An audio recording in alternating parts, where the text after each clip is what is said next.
1911 он бол одоо Монголын түүхэнд 20 дугаар зууны Монголын түүхэнд ер нь нийт монголчуудын түүхэнд бол маш тэмдэглэлтэй ийм үе л дээ. Ягаад гэвэл 1911 онд монголчууд манжин иргэшээлээс одоо ангиж ирж бие даасан улс болсон. За ингээд 1911-ээс 15 оны 6 сарын 7 хүртэл бол монголчууд үндсэндээ бүрэн эрхэд тусгаар улс байсан. За энэ үе бол одоо жинхэнэ одоо монголчууд бие дааж исэн үе.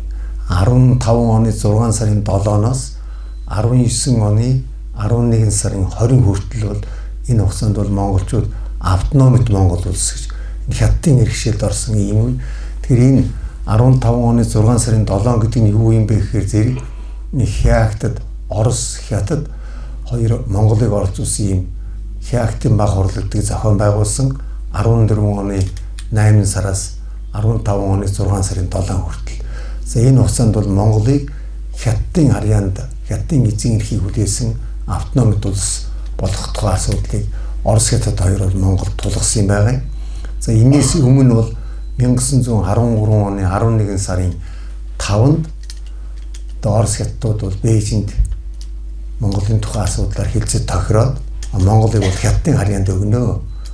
Хятадын эзэн эрхийг хүлээсэн улс болгоно гэсэн тохирсныгоо энэ Хятад 14-өөс 15 онд тулган хүлээлгэсэн юм байна. За тэгэхээр энэ 11 оноос 19 он хүртэл Монголын түүх бол одоо дотор үндсэндээ энэ 3 үетэй. Нэгдүгээрт нь 11-ээс 15 онд бол тусгай улс. 15-аас 19 онд бол одоо үндсэндээ автономит. 19 оноос одоо Хятадын харьяанд орсон, Хятадын эзэн эрхийг хүлээсэн.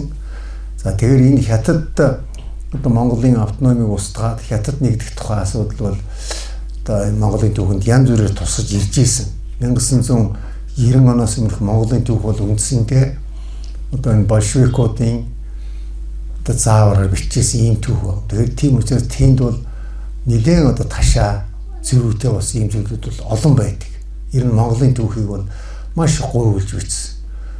1921 оноос хойш Монгол улс түүхэ боловсруулах хажууд ийм эхэлж ийсэн. Тэгэхдээ энэ бол дандаа большевикуудын заавраар одоо ийм нэлээд ташаа ийм түүх гарсан байна. 11-ээс 19 оны үед бол монголчууд бас түүхэ бичсэн. 1913-аас 1918 онд Бог тааны зарилгаар Монгол улсын шастры гэж 11 дэвтэр ийм бүтээл гарсан юм байна. За энэ 11 дэвтэр Монгол улсын шастры гэдэг бол одоо тэр үеийн олон сэхэтнүүд, за лам, ноёд оролцсон, төшмөд оролцсон ийм түүх байна. Энэ Монгол улсын шастры гэдэг бол Чингийн үед бас гарч ирсэн. Тэндээ Чингийн үед гарч ирсэн Монгол улсын шастры бол зарилгаар тогтоосон гадаад Монгол Хотон аймгийн Ван хүнгүүдийн итгэл шастры гэж тийм нэртэй. За тэнд бол одоо ноёдын түүхийг л бичижсэн. Монгол ноёдын түүхийг. Тэгвэл 1913-аас 1918 онд боловсруулсан 11 дэвтэр Монгол улс зарилгаар тогтоосон Монгол улсын шастрт ноёдыг бичсэн. Засаг ноёд, сул ноёдыг. Сул ноёд гэдэг нь бол засаг хошуу захираагүй тийм ноёдыг сул ноёд гэж нэрлэдэг. Тэрнээс гадна халахын 4 аймгийн 13 тамхтай хотогт, их шавын 7 хотогт ингээд 20 том хотогт. Тэрнээс гадна бас тамхуу жижиг орон нутгийн шинжтэй ийм хотогтуудын тухай энэ Монгол улсын шастрыг бичсэн байдаг. За Монгол зарилгаар тогтоосон Монгол улсын шастрыг бол 1996 онд Шинжлэх ухааны академийн түүхийн хүрээлэнгээс одоо бид нэр оролцоод одоо хүрээлэнгийн захирал очор, за эрдэмтлийн ажилтан байсан Төрө Бата бид гурав ингээд 3 хоёр дэвтэр ном гаргасан байна. За энэ бол сүүлд нь хэд хэвлэгдсэн юм байна лээ. Одоо 3 удаа хэвлэгдсэн юм байна л. За бас гадаадд бас зарим тийм төвөр маягаар хэвлсэн байгаа.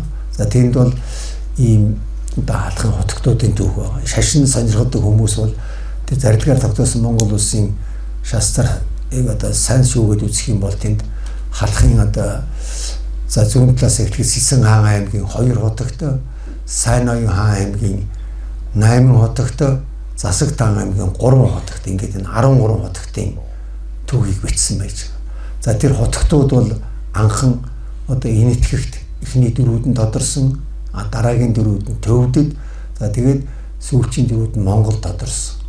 За тэр шаструудад Монгол улсын шастрт бичсэн тэр зүйлүүд бол одоо архивд байна, улсын намын санд байна, хэд хэдэн хувилбараар их нь байж байгаа. Зүгээр 13 онд биднээс 98 онд 96 онд биднээсийн бичсэн тэр Монгол улсын шастрт бол улсын номын санд байж байгааг гол болгож ингэж үтсэн юм байна. За энийг бүр цааш нь дэлгэрүүлээд ингээд тэр үнзгэрүүлсэн судалгаа хийе гэвэл үндэсний төв архив байж байгаа. За улсын номын санд байж байгаа. Тэр ихүүдийн хооронд нь харьцуулаад ингээд аваад үзэх юм бол нэгэн зөрөөт юмнууд бас байдаг тийм. За тэгэхээр энэ 1924 оноос өмнө байсан халахын 3 аймаг энэ хотгодоо тэгэхээр тэр Түшээ Тан аймагт бол тамхтай утга байгаагүй. Их шавын 7 утгт гэж байсан. Хамгийн том нь эндээс нөлөөтэй энэ бог таан уулын өвөрт байдаг.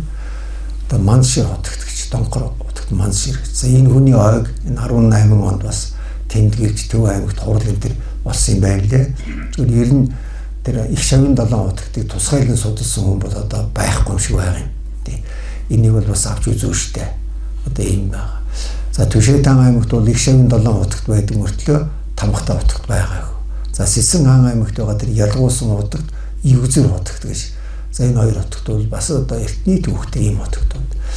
За Сайн Оюун хаан аймаг 8 утгт.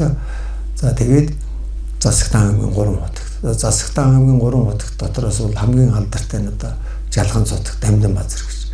Энэ хүн бол Монголын засгийн газрыг 2 удаа тэргүүлжсэн хүн байна.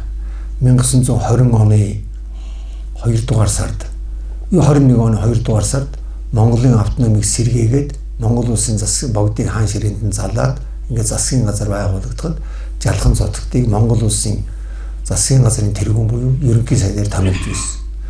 За ингээд 1922 онд бодоо одоо эсэргүү хэрэгт хэлс хэрэгт баривчилсны дараагаар Жалганц утгтыг ардын засгийн газрын ерөнхий сайдаар бас томилж байсан. Ингээд энэ Засагтан утгт Жалганц бол Монголын засгийн газрыг 2 удаа тэргүүлж байсан ийм хүн байна. За энэ хүн бол одоо нэг наслаагүй 23 онд Богтааны хатан Дондог долмыг таалуулсны дараагаар таалуулсан хүн байна. 49 настай. За тэгэхээр энэ хотгтууд бол одоо төвд Монгол хэлэнд бол хэр бичигт нэвтрхий суралцсан үнэхээр ухаадаг одоо ийм хүмүүс байсан. Тэгэхээр Жалганц хотгт бол одоо ер нь энэ баруун одоо Ховд, Завхан, одоогор бол Говьлтай, Баян хонгор, за Хөвсгөлийн баруун тал гээд энд бол нэгэн нэр төгсөн. Ер нь харахад бол нэртэй одоо ийм хотгт. Ийм хотгтууд байж байгаа. За тэрнээс гадна зүүн Сэсэн хаан аймгийн Ивгзэр хотгт бол бас төрийн сайд байсан. Зүүн хязгаарыг элбэн тохируулах сайд гэж. За Ивгзэр хотгтын тухай Сүхбаатар аймгийнхан бас тэмдэглэсэн ойгийн хурал болсон, ном гарсан. Ивгзэр хотгтын тухай судалгаа бол цаашаа гүнзгийх шаардлагатай. Ер нь аль ч утгатаар Жалганц утгатаар бол Ховд хотын их сургуулийн багш Нямд орж идэх хүн бас диссертац биш хамгаалсан. Гэтэ энэгээр бол хязгаарлах юм байхгүй. Цаашаа бол бас гүнзгийрүүлээ судлахад. За бусад хотгтуудын тухай бол нэг их тийм судалгаа хийгдэг байна. За энийг бол бас авч үзэн штэ юм шиг ийм байгаа. За ингээд нэг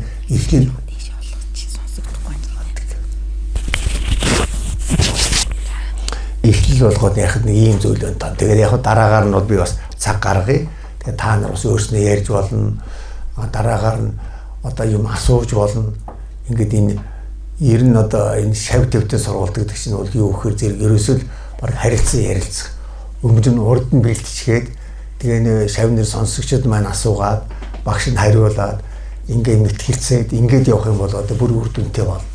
Зүгээр нэг хүн цуучгаад одоо ингээд яриад байхад ялангуяа би бол одоо бас энэ шүүдэм унжчихсан зарим яриа бол бас танаас цаа ойлгохгүй байж магадгүй. Тэгэхээр зэрэг ингээд харилцан ярих нь бол бас зүгээр юм. За тэгээд одоо үндсэн яриа руу орё гэж бодож байна.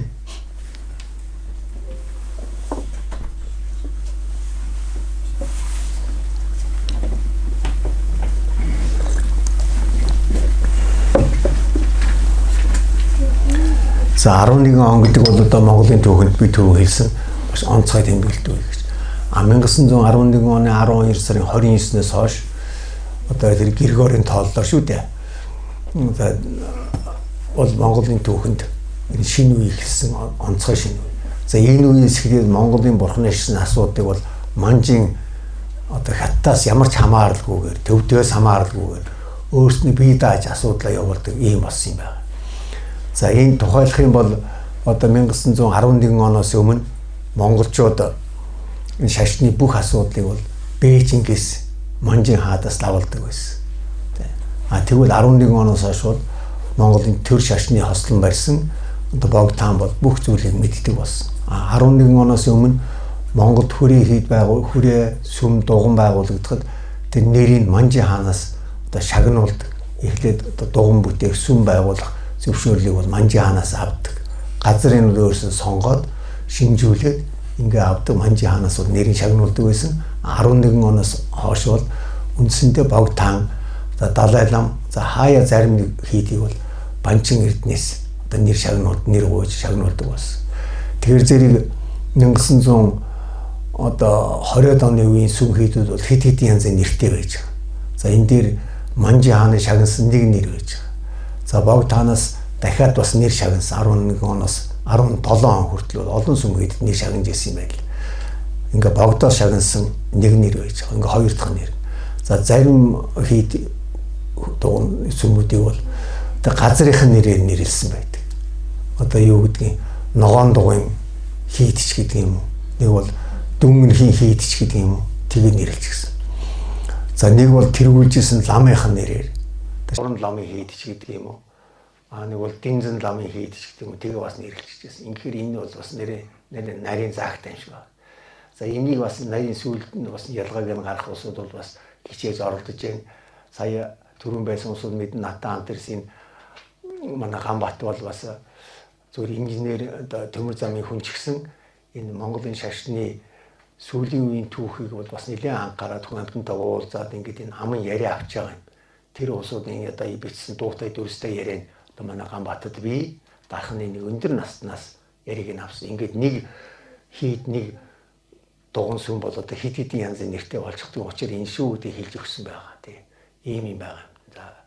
За тэгээд 11 оноос хойш Монголд бол олон шин зүйл хийгдсэн. За ялангуяа төрийн дөрвөн үндсэн бэлгэдлийн дөрвөн зүйл байдаг тийм ээ. Төрийн сүлд гэдэг байна, төрийн далбаа гэдэг байна, төрийн тамга гэдэг байна. За тэгээд одоо төрийн одон медаль ингээд энэ бүгд бол хийгдсэн. Энийг та нар бол бүгдээр мэдж байгаа. Одоо манай Монголын төрийн далбаа гэхэд одоо жил болгон 12 сарын 29 ингээд энэ 12 сарын сүүлчээр бол одоо янз бүрийн одоо хурал яриа зохион байгуулагддаг Богдханы музей бол бүгд нээлттэй болдог, үнгүй үзүүлдэг. За тэрээр бол ажилласан ба. Тэнд бол манай төрийн одоо далбаа байж байгаа. За сүлд байна. За Монгол төрийн сүлд. За тэгээд одоо соён бүсэг. За соён бүсгийг бол одоо хэн зохиосон бэ гэдгийг бол та нар бүгд мэдж байгаа тийм ээ. За саяхан одоо энэ зүүн хүрээнээс зохион байгуулсан тэр соён бүсгийн эрдэмжлэгийн хурал болсон төрөлх хурлын музей. За тэр хуралд бас зарим нь очсон байх. Тэр бол нэгэн тийм Монголын түүхтэй 1600 одоо 40-ад оны үед соён бүсгийг зохиосон. За тэгвэл энэ үнийг бол одоо энтгэгээс одоо уламжилж авсан үсэг гэж ингэж ярьдаг. Зөв соён бүсэг бол нэг тархаж чадсангүй. Тэгвэл соён бүсгээр бүтээсэн ном, тарин одоо янз бүрийн зүйлүүд бол нэлээд байна. Нэлээд байна. Соён бүсгийг бол тусгайлан судалдаг. Одоо зүүн хүрээний тэр мөн эрдэнэ тэргээд усуд бол байна л да. Зөв 1911 оноос хойш соён бүсгийн сургууль, шар үсгийн сургууль, беда үсгийн сургууль, төвд үсгийн сургууль гэдэг ингээ байгуулагдж ирсэн юм байна л тийм. 6 эрдмийн сургууль гэж. Энийг бол бас сэргээсэн. Энэ бол бас нэг шинэ зүйл байж байгаа. За тэгэхээр энэ төрийн одоо төрийн салбарт гарсан, улс төрийн салбарт гарсан шинжилгэүүдээс гадна шашны салбарт гарсан шинжилгэүүд нь бол юу гэхээр зэрэг одоо олон зүйл байж байгаа. Юуны өмнө одоо Монголын бурхны шашны гадаад харилцаа бол нэлээд өргөжсөн. Хэрв Чингийн үед Халимаг Бурайдаас одоо Монголд энэ нийслэл хүрээнд хүн ирэхэд бол одоо зөв сүсгнүүд бол өөрснөө яваад ингээд ороод ирчдэг. Хэрв одоо зэрэг зиндааны лам ховргууд албан ёсоор ирэх юм бол манжийн хаанаас өвшөөрөл авч ирдэг юм байсан. За нэг хэсэг бол манж Оросын харилцаа бас сайнгүй байсан. Зүгээр хар тамхины дайнаас хойш 1860-аад оноос хойш бол Орос хятадын харилцаа арай гайгүй, Орос манжийн харилцаа бол нэлээд гайгүй болсон. Тэгтээ шашны тэргүүнүүд бол дандаа одоо зөвшөөрөлтөй ирдэг. Тэгтээ ирүүлэхтэй бол бас манжийн хаан бол дургүй юм байсан болтой юм билээ. За 1913 оны ихээр Монгол төвдийн хооронд гэрээ байгуулагдсан. Одоо Монголын тусгаар тогтнолыг хүлээн зөвшөөрсөн анхны улс бол ерөөсөй төвд байж байгаа. Төвд байж байгаа нийслэл хүнд гэрээ байгуулсан. За энэ Монгол төвдийн гэрээний тухай бол одоо интернетэд бий, гадаад яамны архивд байж байгаа, үндэсний төв архивд хуулбар нь байж байгаа. Тэрнээс гадна тэр хуулбаруудын одоо Батсайхан, доктор Батсайхны Монголын сүүлчийн эзэн хаан богд гэсэн ном нь бас оруулчихсан байж идэг. Тэрнийг бол монголоор нь төвдөр нь үзэж болно. Цөөхөн зүйлтэй ийм сонин гэрээ байж байгаа. За ингээд Монгол энэ тусгаар тогтнолыг төв зөвшөөрснөөс хойш хайлмаг бурайдын шашны тэргүүнүүд бол Монгол руу одоо энэ нэлээд одоо энэ аргагүй тусгай улс болж гэдэгт нь итгэсэн байх. Нэлээд нааштай хандсан. Ингээ хүмүүс бол ирж ийсэн. За тэр ирсэн хүмүүс бол одоо богд ханд бараалхаж шашны хэлээр чинь Дорн Сибирийн бурхны шашны тэргүүн гэж одоо ингээ ирж манайдаа илчилж ийсэн элчнэр нь. За манайхаас одоо баярын цагдаа утас явуулдаг. Биеэр загтал илч хүргэдэг. Тэр үед бол одоо яг холбоо харилцаа зүгээр орчин үеийн холбоо харилцаа эхэлж ийсэн ч гэсэн дээд хүнд итгэл үзүүлж бие илч илгээж одоо ийм харилцан солилцож ийсэн ийм баримтууд бол байж. За энэ манай түүхийн төв архивт бол энэ шашны холбогдлолтой юмнууд байна. За Гандангийн архив байна, Тагнуулын ерөнхий газрын архив байна. За тэгээ засгийн газрын архив энтерт бол бас юм байд юм шиг байгаа юм. Зүгээр яг одоохондоо бол энэ архивуудын үндсэндээ түүхийн төв архив бол бүх зүйл нээлттэй болсон. За Тагнуулын төв архив, засгийн газрын архив бол нэг яхан хязгаартай үзүүлж явах шиг байна. За уул нь бол энэ 17 онд одоо төрийн ба албаны нууцын тухай хууль гэж гарсан. За тэр хууль бол хэрэгжиж эхэлсэн 18 оны 9 сараас. Тэгтээ энэ хуулийг хэрэгжүүлэх дүрм журам гэж байдаг юм байна. Журам заавар гэж. Тэр нь бүрэн гараагүй болохоор зөв одоо бүх юм нээлттэй арай нээлттэй болоогүй байх шүү. За тэрнээс гадна энэ Монголын бурхны шашны гадаад харилцаа 11-ээс 19 онд ямар байсан бэ гэдгийг тодруулахад бол одоо энэ Оросын архив, Хятадын архиваас бас юм үзэх хэрэгтэй юм шиг байна. Тэрнээс гадна монголоор дайрч өнгөрч байсан, Монголд удаан хугацаагаар сууж агаад очсон хүмүүсийн ихтгэл тайлан энэ төр бол бас байдаг юм байна. Хонд Японд бол бас нэлээд юм байдаг юм байна. За энэ янз бүрийн хурлуудаар эрдэмтдийн ярьж байгааг чагнаж яхад үзэж яхад тэр бичсэн хүмүүс нь харж яхад бол бас ер нь нэлээд юм байдаг юм байна. Зүгээр манайх бол одоо ихлэл төдий байх шиг байна.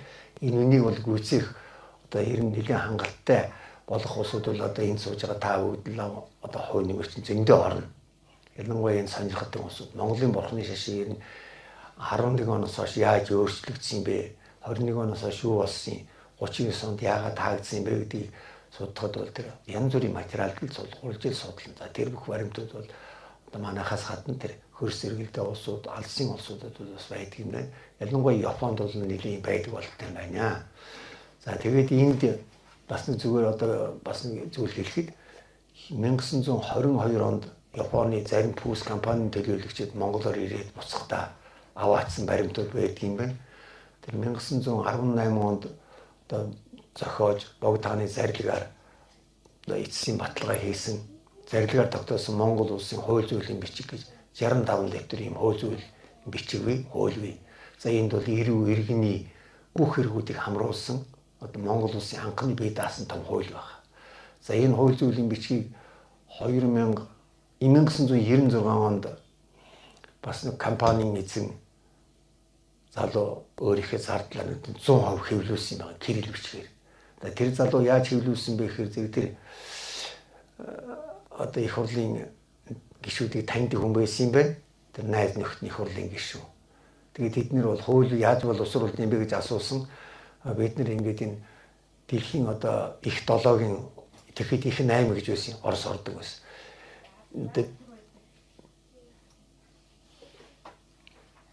Тэгээд их 8-ын хуулийг гол хуулийг орчуулаад тэгээд тэрнээсээ үлгэр жишээ авч ингээд Монголын хуулийг боловсруулд юмаа гэдэг залууд ярьсан юм байна.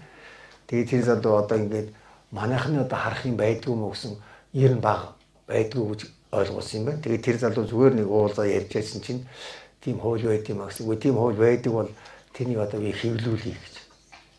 Тэгээд тэр засгийн газрын архивт уламжлаад тэгээд түүхийн төв архиваас гаргаад номын сангаас аваад тэгээд тэр 65 дэвтэр хуулийг гаргасан юм байна 96 онд. За тэгээд тэр залуу бол их хурлын гишүүдэд яамтын сайд нартай за тэгээд хуулийн сургуулийн зарим тэнхимийн эрхлэгчдэд өгсөн юм лээ. Тэр 100% хөлөөсөн ном. Тэрнээс хойш хэд хэд гарсан зүгээр тэрнээс бол авсан зөвлөхгүй байх. Зарим нь яг үзээгүй гэж магадгүй. Ямар ч байсан Монгол улс 11-ээс 19 онд бол өөрийн бие даасан хуультай байсан юм байна гэдгийг бол анхоолонд одоо хүргэсэн юм байна. Тэрнээс хойш бол тэр хууль зүйлийн бичиг бас хэд хэдэн удаа хэвлэгдсэн. За тэрнээс нь 7 дэвтэр дутуу байсан. Тэр 7 дэвтэр нь тэр 22 онд Японоос ирсэн компанийн эзэд компанийн төлөөлөгч нь Монголд ийм хууль байд юм байна гэдгийг Японд аваачиж эзэн хааны архивд өгсөн байсныг одоо Японоос авчирж орчуулж сүүлд нь бас хэвлэсэн юм байна. Гэтэл манай улсын номын санд тэр эзгүй олдохгүй байсан 7 дэвтрээс 6-гийн саяхан энэ Унгортой гэсэн ганс өх гэдэг хүн олсон байгаа. За тэгээд тэр хууль зүйлийн бичиг бол бас хэд хэдэн хувилбар байдаг юм байна. Түүхийн төв архивд нэг, номын санд нэг бас хувь хүмүүст байдаг юм байна. Хуулбар. За тэрний бол эхний нэг хэдэн дэвтрийн одоо хорголжин бараар орчин үеийн хэвлэлийн аргаар хэвлэжсэн бус нь бол гар бичмэлээр байдаг. Тэгээд тэрний харьцуул судлаад ингээд дахиад хэвлэх юм бол тэр бас ялангуяа эрх зүй судалдаг улсууд. За тэгээд ерөөсөн Монголын нийгмийн амьдралыг 20 дугаар зууны 11-ээс 19 оны Монголын улс төр нийгэм эдийн засаг соёл боловсрол бүх асуудлыг судлыг үл тэр хуулийг л харах ёстой. Тэр хуулийг бол бас үзэж харах шүү дээ. Тэгээд тэрнийг бол дахиж хэвлэмээр одоо ийм юм байгаа юм дээ. За тэр би одоо энэ гадаадд юм байдаг юм байна шүү гэдгийг батлахын тулд энийг жишээ болгож ярьж байгаа. За энэ хууль зүйлийн бичиг дотор бол лам нарын хэргийн хууль гэдэг 3 дэвтэр байж байгаа. За тэр бол Чингийн үед гарсан гадаад Монголын төрийн засгийн явдлын амны хууль зүйлийн бичиг гэж бас байдаг.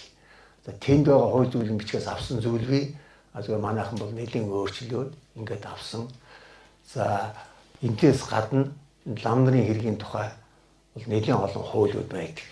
За тэрний одоо манай их сургуулийн тэнхимийн багш, профессор багш Урангаа энэ тэр баяр сайхан хуулийн багш баяр сайхан гээд бас хэвлүүлсэн. Тэрнийг бол зарим хүмүүс үзэж байгаа. За тэрэнд бол яг ганц нэг зүйл нь дутуу. Тэгтээ бол ямар ч байсан хүнд гарын хаавал болохоо юм зүйл. За тэгээд энэ лам нарын дэг журам сахилга жаяг номоо яа сахих уу гэдгийг бол тэр нэлээд тодорхой тусгаж гисэн. Тэгээд эрх зүйн хувьд нь бол энэ нэлээд тийм зохион байгуулсан одоо ийм зүйл байдаг.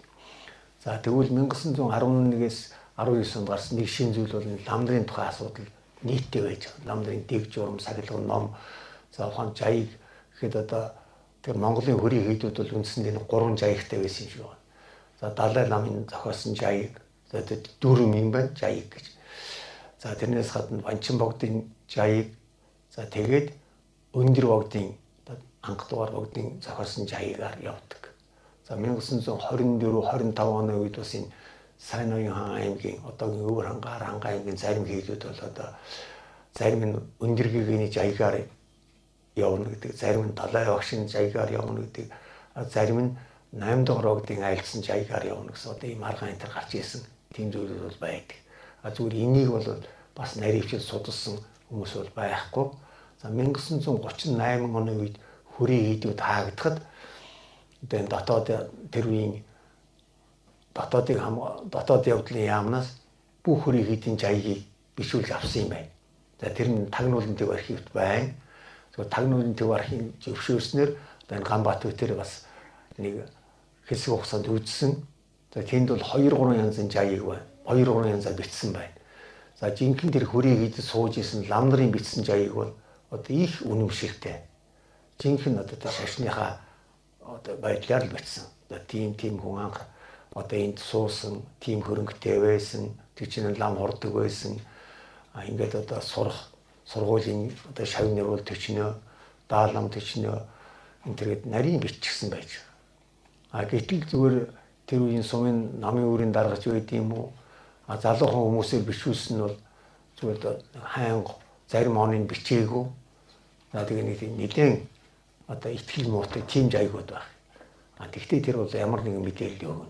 За ялангуяа энэ завхан Сэсэн одоо Хинтээ аймгийнхан Увсынхан бол тэр хүрээгээ тэгж аягийг нэлээд сайн бичсэн байдаг юм байна. За тэр бол тагнуулын архивд байна. Тэгтээ бид нар бол бүрэн үзэж чадаагүй.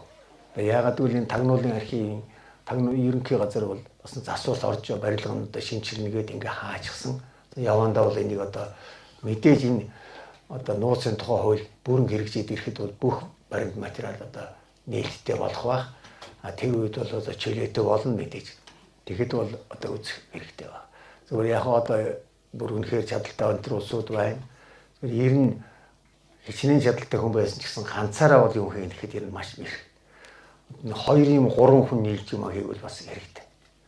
Одоо нэг нь бичиж идэг, нэг нь харж байдаг, нэг нь авах зүйлээ сонгож идэх ч байдаг юм. Нэг хүн одоо архивд ороод за энэ хэрэгтэй юм байна гэж сонгочхоо дараагаар нөгөөдхийгээ бичэн ч гэдэг юм. Энэ тэр бол их цаг алддаг. Тэгэхээр бидэнд бол одоо цаг маш үнэтэй. Яг мөнгө төгрөгийг бол бас хүн амьтнаас ах дүүгээс таны талаас зээлээд болоод авчихж болно. Цаг бол өөрөөс олддоггүй зээлж болдгоо болохоор одоо маш хэцүү юм. Ялангуяа одоо нас агцсан над мэтийн хүн бол одоо цаг хугацаа бас бага алдах юмсан гэж ингэж боддог юм.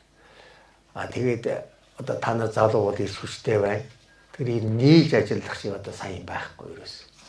Ялангуяа одоо нэг дунд хэрийн насны хүн, ахмад настай хүн одоо тэгээ нэг залуу хүн гэвэл яа таамтарч ижүүлэх хэрэгтэй. Залуу хүнд бол одоо яг ахмад хүнд бас зарагдаж байгаа юм шиг ингэ санагддаг.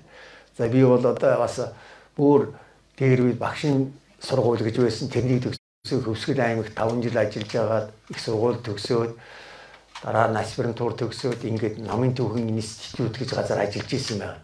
За тэгэхэд бол би одоо эрдэм имжлэгийн туслах ажилтан гэж одоо эрдэм имжлэгийн ажилтнуудын хамгийн доод зэрэглэлийн ийм ажил байдаг. Тэнд би одоо 2 жил 6 сар ажилласан. Тэр эрдэм имжлэгийн туслах ажилтан юу хийх вөхөр зэрэг эрдэм имжлэгийн ахлах ажилтнууд тассан хэлтсийн дарга нарын одоо өөрхийн дагуу архиваас олох, сонин хэвлэлээс олох тийм зүйлүүдийг бэлтгэдэг. За ялангуяа архиваас юм олоод бишээж өгт машин дуулаад тэрний хянаад нийлээд тэгээ захиалсан хүмүүст нь өгдөг. Тэгтээ бол хугацаатай хоног архивд бол 7 хоногийн 4 өдрийн суун 2 өдөр нь бол ажил дээрээ одоо ажиллана. Тэрийг одоо бичиж шийтгэлж өгч бичүүлнэ гэсэн. Одоо ийм дистрат байна. Тэгээд тэр үед бол би бас боддог байсан. Энэ хүнд зарагдаад ер нь насаа барах юм байна гэж. Тэгтээ тэр зарагдаж байгаа хугацаанд бол хүн ер нь маш их юм мэдэж авдаг юм байна.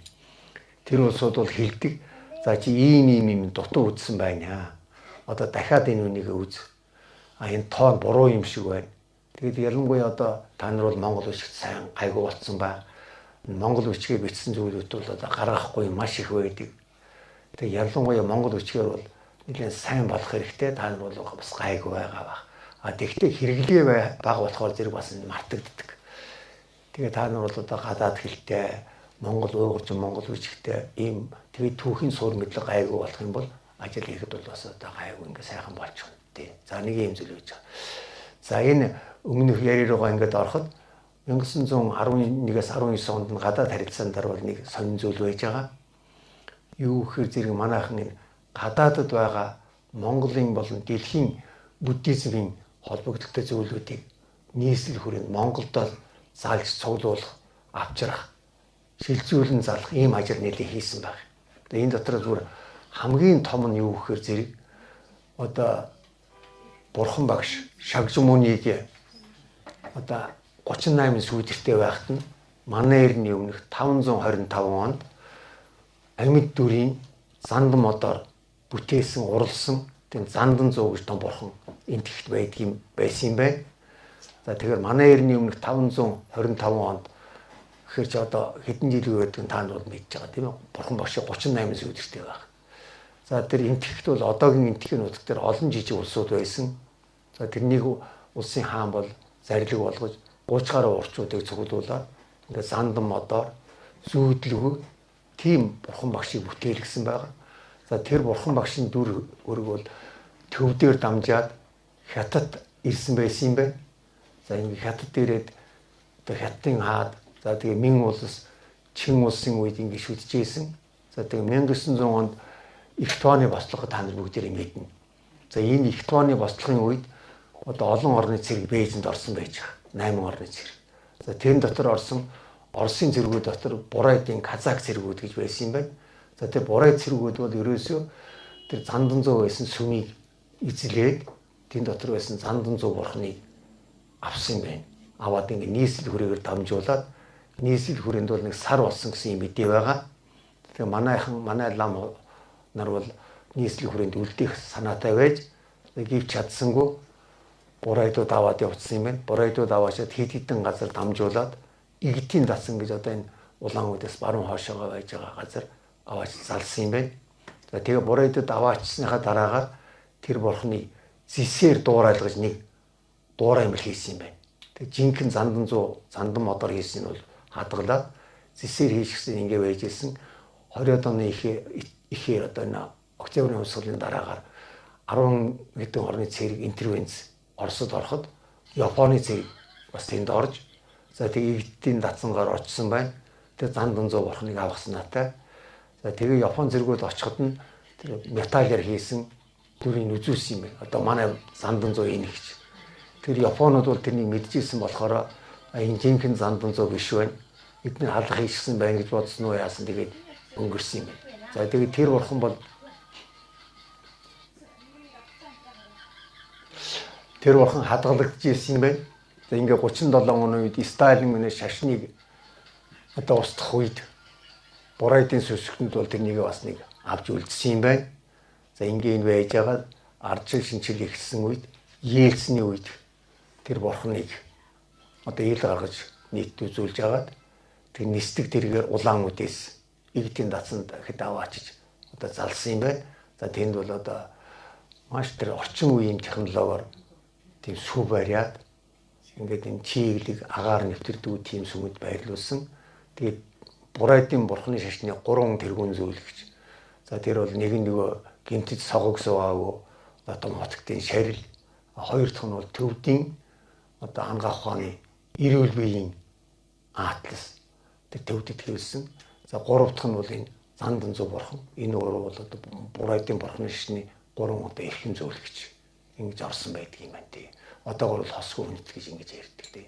За манайхан бол тэр одоо хоцгтын шарилт мөргөнгээд ингэж явдаг.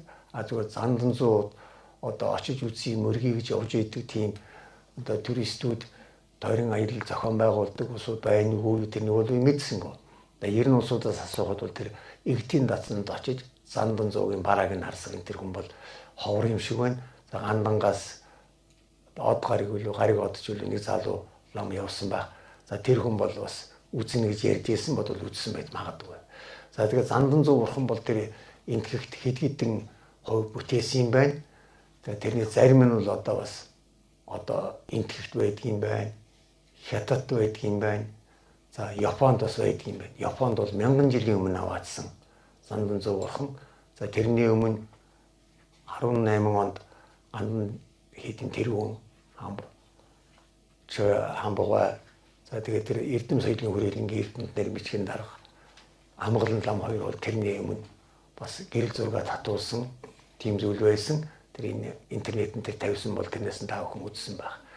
А тэгээ одоо тэр хамгийн хойд талд байж байгаа Зандан зуу бол энэ Бурайд байж байгаа ийм бурхан юм байна. За ингээд энэ бурханыг авчруулахаар 1918 онд Богдан зарилэг буулгасан байгаа. Ерөнхий сайд намын сүрэнд одоо тэр бурханыг Бурайдууд ингээд аваачихсан Орсын нутагт. Одоо бол Бурайд Оросд олон нам гарсан. Одоо ингээд засгийн эрхийн төлөө тэмцэлдээд иргэний дайн гарчихсан байна. Тэгэхээр тэр бурхны шашны хосгүй үнэт тэр зүйл өрн даран болж магадгүй. Нийт монголчуудын нийт бурхны шашнтнуудын орон дээд шүтэн тэрнийг монгол шилжүүлэн залъя гэж. За тэгээ намын сүрийн ерөнхий сайд бол хааны зарилгын дагуу хоёр хүнийг дагалдах хүмүүсийн хамт томилж Бурайд руу илгээсэн байна. За тэр илгээсэн хүмүүс Бурайдад очиж за гэхдээ тэрнийг монгол шилжүүлэн залж чадаагүй юм байна. За Бурайдууд бол мэдээж өгөөгүй ба. Тэрний яг Бурайдад очиод ямар хүнтэй уулзсан, юу гэж ярьсан тэр нь бол одоохонд олдохгүй байна. А энийг бол одоо та бүхэн л одоо ирд сурвалж ижил одоо олон мэдээтэй бол байж л байгаа баг. Тэгээ манайд бол тэр мэдээ нь байж байгаа. За энэ бол нэлээд одоо том зүйл. Тэр дэлхийн алдартай тийм том бурхныг Монгол шилжүүлэн зална гэдэг.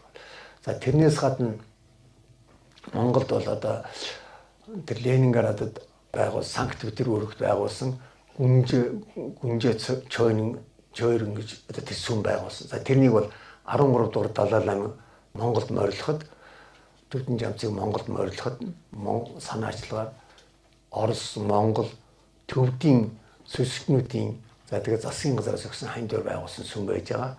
За тэр сүм бол зүгээр одоохондоо ажилддаг юм шиг байна. Тэр бол нэлийн дээр хаагдсан сүм байгаа. Хаагдсан сүм. За тэнд бол монголчууд очиж бас байрлаж исэн гэдэг. За тэр тухайн сүмийн тухай бол жижиг ном энэ төр гарсан юм байна лээ.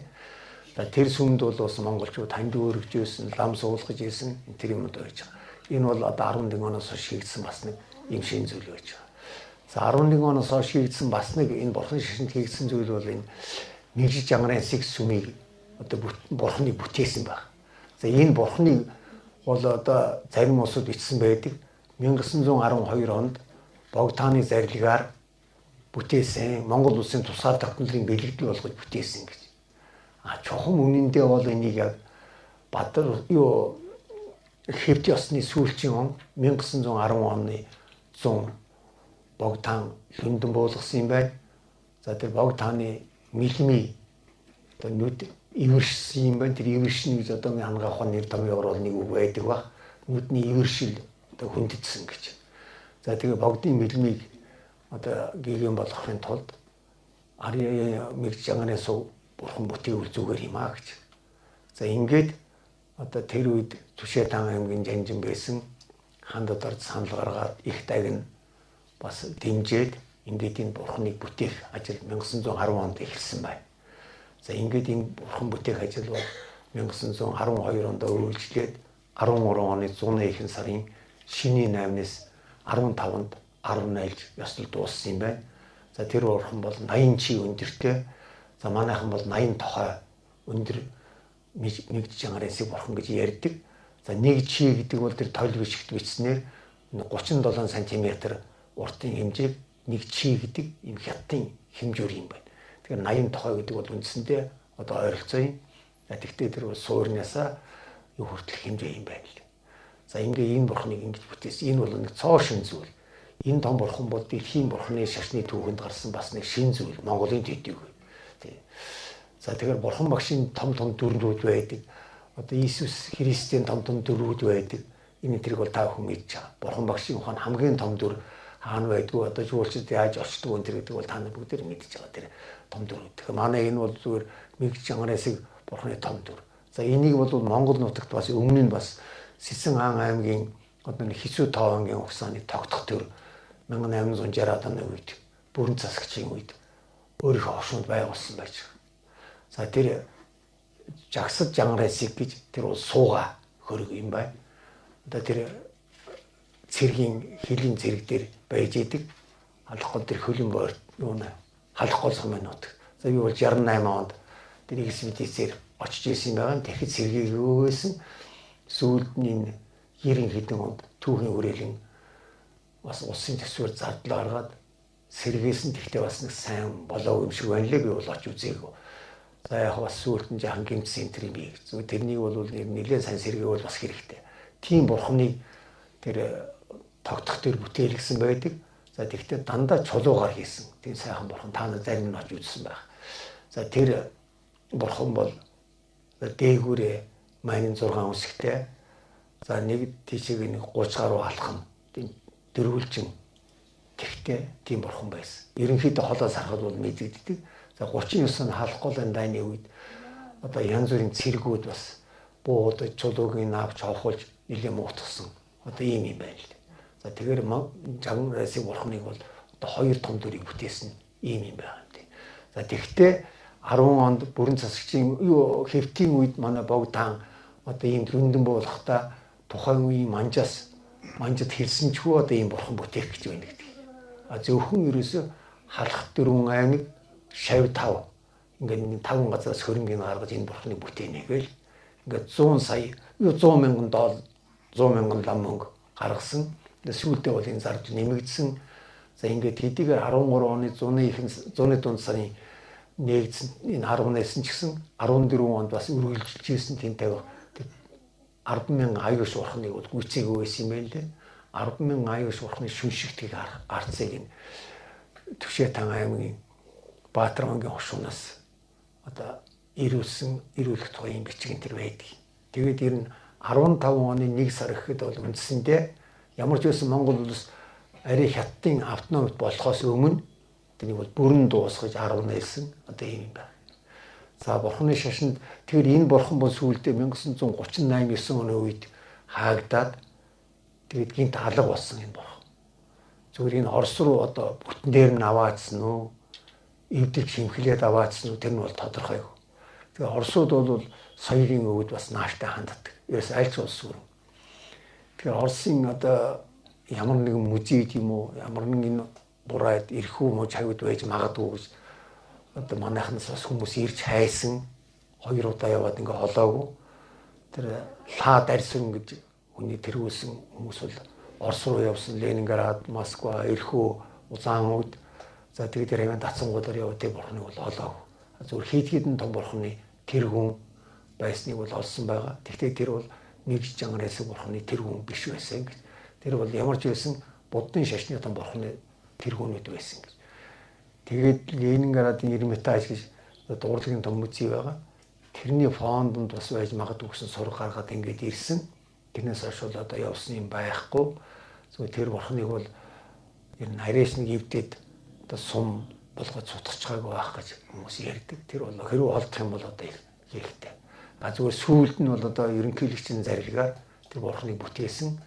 Одоо биднүүдэн бас нэг бахархал болсон юм зүйл бол байж байгаа тийм. За тэр бурхны тухай бол одоо бас нэг кинондор нэг хайлтхан гардаг. За тэр бүтэн гэрэл зураг бол байдаг юм байна.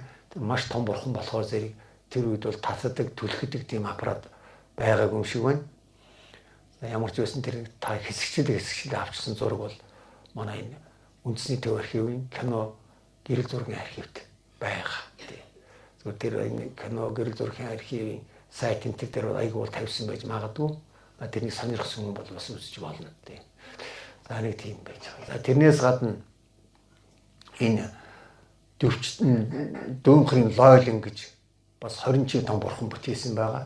Бас энэ 13 оны 2 дугаар сард мэгж жангараас бурхныг хариуг дуусгын даваан дээр дуусгаас өмнө богдхан зарлиг уулгаж ерөнхий сайд намнан сүрэн одоо ивент итгээд бус долон сүсгтнүүд ханд өргөөд ингээд энэ дүүнхрийн лойлон гэж одоо модоор бүтээсэн бурхан.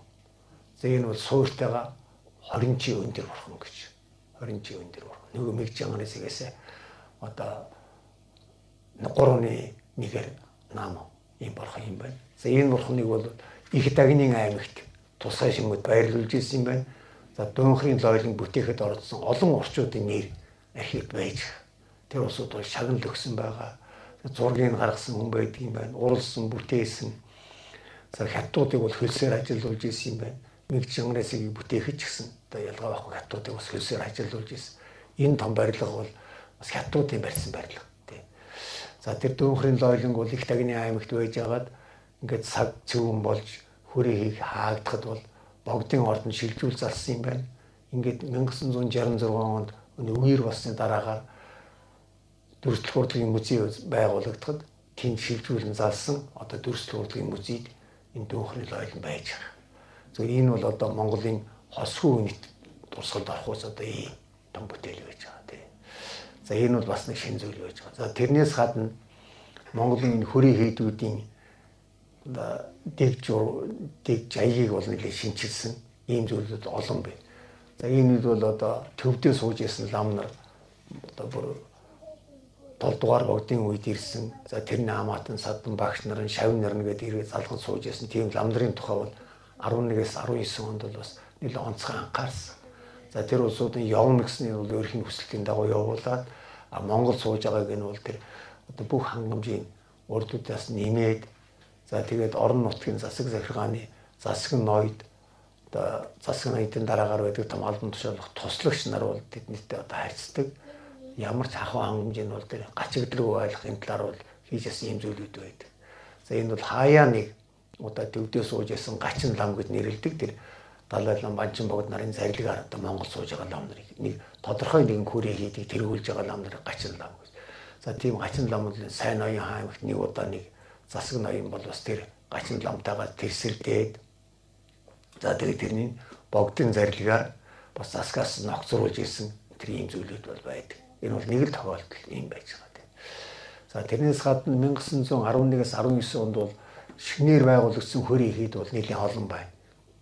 За ялангуяа хэд хэдэн одоо сүм дугнууд бол энэ нийслэл хүрээнд за тэгээ амар баяс хамтын хавьд за энэ алхан шилсэн хаан, Түшээ таан, Сайн хаан аймагуудад бол нэлийн байгуулагдсан юм байна. За Засаг таан аймаг, Ховдын Дөрөвдийн 2 аймагт бол арай цөөхөн юм байна. Зүгээр тэрнийг одоо 1911-аас 19 онд байгуулагдсан хөрийн хэд юм хаан юм бэ гэдгийг бол өнөөдөр тусгайлан судалсан хүн алга. Яг нэг үе бол одоо шашны ерөөс хоош нь тавьчихсан байсан. Тэгээд 90 оноос хойш бол сэргэлсэн. Гэхдээ шашны юмд бол бас яхан одоо хандлага бол ерөнхийдөө яхан дургу байх шиг байна. Одоо ямар ч уустай байдгийг мэдэхгүй. Тэгэхээр бид нар бол шашингийн үзлээр одоо үндсэндээ 1939 оноос 90 он хүртэл хүмүүжсэн улсууд итгэл үнэмшилгүй болчихсон нэг хэсэг байхад за яг нэг хэсэг нь бол итгэл үнэмшилтэй тэр чигээр явж байгаа юм зүйл. Тэгэхээр энэ 11-ээс 19 онд байгуулагдсан сүм хийд шинээр байгуулагдсан сүм хийдүүдийн тухай бол гаргыг үл их амархан гаргаж болох юм байна. Зүгээр цаг жаахан авна. Тэр бол энэ одоо шашин төр туслах фонд гэж бий.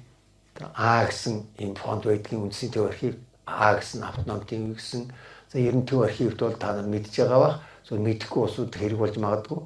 Үндсийн төв архивд бол А гэсэн нэг фонд байна. Эм гэсэн нэг фонд байна. Тэр нь манжин үеийн фонд. Хамгийн олон хадгаламжийн нэгжтэй. За тэгээд ямар ч өсөггүй бас ардын засгийн үеийн фонд байна. Энэ 3-5 фонд. Дотор олон жижиг дид фондуудтай. За тэгэхээр А гэсэн фондын тэр дотоодын яамны шашин төр туслах яамны одоо баримтуудыг үзэх юм бол тэр гараад ирэхээр юм байна. Тэр бол ер нь одоо тун амархан. За тэрнээс гадна Дөрвөн аймгийн чуулган даргын фонд гэж байдаг. Даагийн фонд гэж. Тэр даа гэдэг нь чуулган даргыг товчилж өгсөн даа гэсэн үгээр явдаг. За тусдагч анжны фонд гэж бий. За тэр аймгийн хэмжээнд бүх асуудлыг тэргээр дамждаг. За тэрнийг үзэх юм бол тэр аймгийн тэр оршуунд төдөн оны төдөн сард тийм хүмүүс ханд өөргөж буян санаж сүм байгуулсан юм байна. Бог таан гэдэг юм уу Далай лам гэдэг юм уу Банчи эрдэнэ гэдэг юм уу нэр шагансан юм байна гэдгийг бол гаргаад ирэх боломжтой. Одоо ийм зүйл байж байгаа. Тэгээ. За 1911-аас 19 онд Монголын бурхны шашинд гарсан бас нэг зүйл бол энэ ангаа ухааны чиглэл юм байна. Энд бол төвд энтгэхээс гаралтай. За яг хөө энтгэхээс гаралтай, энтгэхээс төвдөөс Монгол дамжсан гэж Монголын уламжлалт ангаа ухаан гэж ярьдаг. Энэ дээр бол нэлээд онцгой анхаарч ирсэн. Нэртэн сайн мааран бууд бол байсан юм байна. За энэ хүмүүс бол ер нь одоо зөвхөн аймагтай хошуундад гэдгийг улс даяар алдарч ирсэн. Ухаан Засаг таан аймгийн Гадар сүрэн мааран гэж нэртэй том мааран байна. За энэ хүн бол одоо их ялхас одоо төрж амарч хүмүүст бол хүнд бол их сайн ач тусаа үзүүлдэг ийм хүн байсан гэж. За Гадар сүрэн мааран бол бүр дэлхийд одоо баг нэр нь гарсан ийм хүн. 1923 онд Ленины бие Чилээ ирэхэж байхад ерөнхий сайд цэрэнд орж байгаа. Одоо зөвлөлтийн загтал бичсэн байгаа. Одоо Ленины лагшин Чилээ ирэхэж байгаа юм байна. Манай сайн отч бий. Биднээс хүсвэл бид нар явуулъя гэж. За тэр нь бол завхны Гадар сүрэн мааран гэж ийм хүн байсан юм байна. За энэ бол одоо аман сурвалжаар нэлээд алдартай одоо энэ олон хүний амьд орж исэн юм хүн гэж ярьдаг тийм. За энэ хүмүүсийн тухай судалгаа бол одоо энэ үндсэндээ байхгүй. Монголын уламжлалт ангаа ухаан гэж одоо анагаахын дэдийн зарим багш нар ном бичсэн. Тэгвэл тэр одоо технологи талаас нь имээ яаж үлдэх вэ? Ургамлаа хийдүү түүх үү? Ямар өвчнөд ямар ургамлаар хийсэн юм тустай вэ гэдгийг бичсэн байдаг. Түүний тэр алдартай сайн мааран буудынхаа тухай, инженерийнхээ тухай бичсэн бол алга. Тэгэхээр анагаахын их сургуулийн зарим багш нар бол бас оролдоод ном энэ төр бичижсэн энэ төр юм бол байд юм байл. Энэ бол цааш нь бас дэлгэрүүлв шүү дээ. За энэ Монголын уламжлалт ангаа ухаан буюу энтгэх төвд эмдэг бол 1929 он хүртэл Монголд улсын төсвөр одоо ажиллаж ирсэн юм байна лээ. За тэгээ 30 онд улсаас төсөв өгөө байсан. Зүгээр яг хувийнхаа зардлаар имээ борлуулах нь зөвшөөрч ирсэн. За ингээд 7 жилийн дараа 1937-38 он хүрээ таагдахад тэр ихэнх ламдар нь баривчлагдаад ингээд үлдсэн. Зүгээр 1960-аад оны сүүлчээр Цэдэн Баларгын албан загтлын дагуу Монголын уламжлалт Данга ахуйн гэж ахуйны хүрээлэн гэж байгуулагдсан хайдуу гэдэг нэртэй юмч. Одоо тэрний удирдах ийсэн. 90 оноос хойш бас яахан үйл ажиллагаанд саараад одоо бол байдаг юм байна. Тэр энэ одоо Хятад, Япон энтхийг айлч оронд бол тэр уламжлалт Данга ахуйн бол бас байдаг юм байна. Казахстан, Кыргызстан тэргээд бол байдаг юм байна тий. За энэ бол бас нэг авч үзүүштэй одоо ийм зүйлүүд байна. Тэр алдартай Мааранбууд. За тэгээ шашин номын одоо Чойрын номын одоо янз бүрийн сулар тарины янз бүрийн хүмүүс бол Эрдэнэтэй ламдрын тухай бол хэрэг дэмжиж ийсэн. Тэднэрт бол цол хэрэгэм олгосон, ям суудал шагнасан тийм зарилгууд бол их байж байгаа. За энэний гаргаад ирэх юм бол 11-ээс 19 оны Монголын бурхны шашин ямар хэмжээнд байсан, төрөөс яаж анхаарч ирсэн бэ гэдгийг бол тодруулах юм боломжтой байгаа юм тий. За энэ Монголын бурхны шашинд бол тэр дэг журам бол нэлээд бас алдагдах тэр үе байсан юм байна. За тэр нь 14 оноос бол нэлээд чангарсан. Лам нарыг бол дэг журамд нь оруулсан. За ингээд энд бол одоо тэр лам нарын янз бүрийн одоо өөрсдийн бичсэн юм бол байж байгаа. За тийм ийм ламын одоо сургаал гэж. За тэгээд энд бол одоо олон зүйлүүдийг гаргаж болно. Ялангуяа тэр богдын лүндэнгүүд гэж байж байгаа. За богдын шашны дан шашны асуудлаар гаргасан тэр эрх зүйн дээд хэмжээний шийдвэр нь лүндэн төрийн голдуу ялангуяа энэ богдыг Монголын төрийн төр шашны тэргүүн болсноос хойш бол үндсэндээ зарлиг нь төрийн асуудал чиглэгдэж ирсэн. Тийм юм байна тий. За ингээд 1913 оноос богдын зарилгаар Төмөн гэлэнгийн хайлан гэж цоошин зүйлийн хурал бий болсон. За төм гэдэг нь бол энэ төвдөг юм байна 10,000 гэсэн. За бидний ч гэсэн одоо төмөхээр 10,000 гээд буумөхээр 100,000 гээд ингээд ойлгоод явдаг. Тэгээ айлчуугийн санд бол гадаад үг бол бас байдаг л да. Тэр биднүүд бол төм буум гээд төвдөгээр одоо ойлгоод сурчсан. Ердөө ийм юм байна. Тэр Төмөн гэлэнгийн хайлан гэдэг бол халахын дөрвөн аймаг их шавийн одоо хөрийн хийдэг ари эзгүй орхилгүй. За тэр нэг 5-10 лам үлдээгээд бусад бүх лам нарын нийслэл хүрээнд ирүүлээд ингээд энд бол одоо тийм 40 хоног хурал хурдаг Төмөн гэлэнгийн хайлан гэж. За энэ бол тэр үеийн үдчихсэн хүмүүсийн одоо дурсаж ярьж ирснээр бол ерөөсөө энэ гандангийн дийнж гэдэг бол нэлдээ улаан шар юм шиг харагддаг байсан гэж.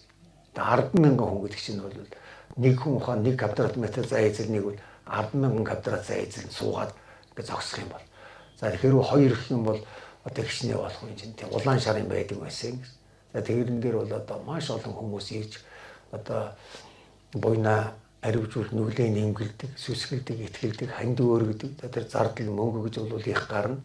За тэрний одоо сүсгнүүдийн ханд хөрөнгөөр ирж ирсэн одоо ийм зүйлүүд гэж байна.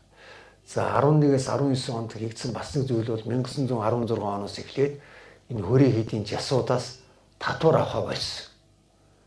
За жас гэдэг нь юу гэхээр энэ төвдөлтийн улсуудаас асуухад тэр та бүхэн бол зарим нь одоо мэдж байгаа цайны жаа гэж нэг жаа байдаг тийм ээ.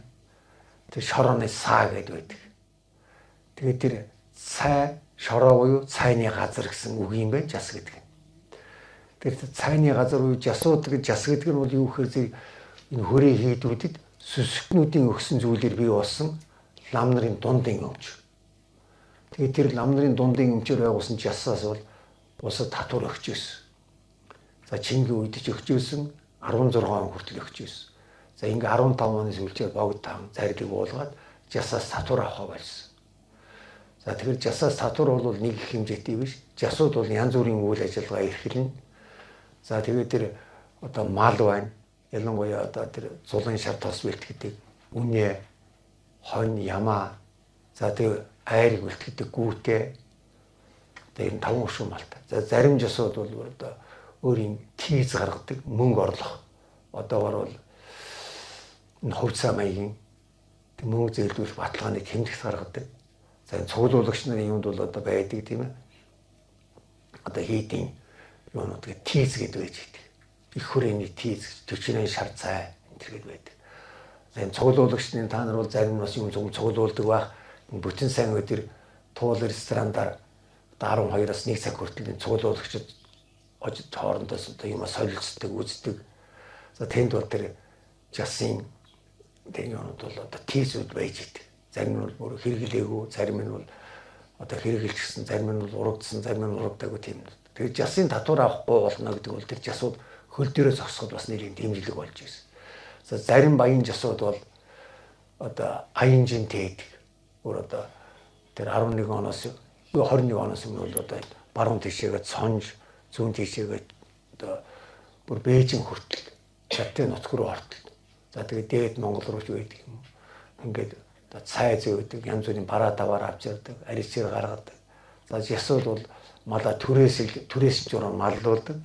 Жасын түрээс бол их онцгой нэг хүнд жасууд бол одоо голдуу баян хүнд малаа өгдөг. Малаа маллуулдаг. За яагаад баян хүн малаа өгдөг юм бэхээр зэрэг энэ баян хүн бол ажилсаг хүн байдаг. Тэр учраас баян хүнд өгдөг. За тэгээд тэр жасын малыг авсан баян хүн тэр малаа алдаж өргөдүүлэх юм бол төлөөлөх баталгаатай. За тэгтээ амаар гэрээ байгуулдаг.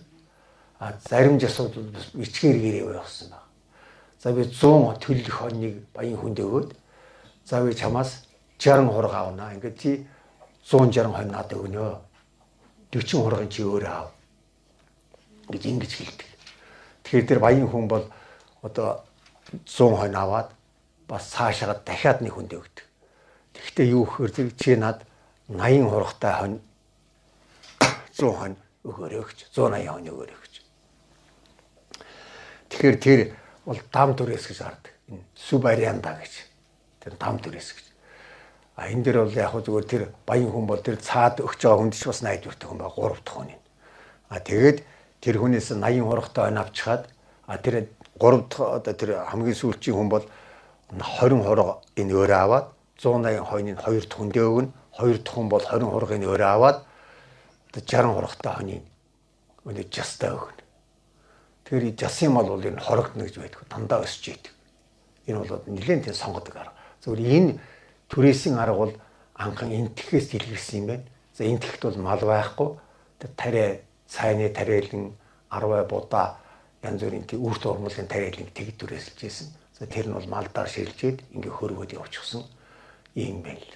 За ингээ 16 оноос хойш жасаас татвар авахгүй байжгаад 1922 оноос ардын засгийн газар бол жасаас татвар авдаг болсон. За ингээ 1926 онд татварын нэгдсэн татварын хууль гэж гарсан. За энэ хуулиар бол одоо тэр адилхан жас ардаас бол ер нь нийт 20 малаа 27-аас доош малтай хүмүүсээс бол мал авах татвар авахгүй тэрнээс дээш малаас өсгөн нэмэгдүүлж юмар татвар авдаг болсон. За ингээ 1938 он гэхэд бол жасууд үндсэндээ маш их хэмжээний татвар зөвлөж ирсэн. Нэгдүгээр, хоёрдугаар жасын малыг хамтрал гэрээгээр хариулгана. Баян хүнд бол жасын малыг хариулахгүй болсон. Нэгдүгээр, хоёрдугаар жасын малыг хариулах дүрмээр жасын малыг хариулж байгаа хүн тэр малыг алдах юм бол, үхэх юм бол, чон идэх юм бол төлөхгүй гэсэн тийм хууль гарсан.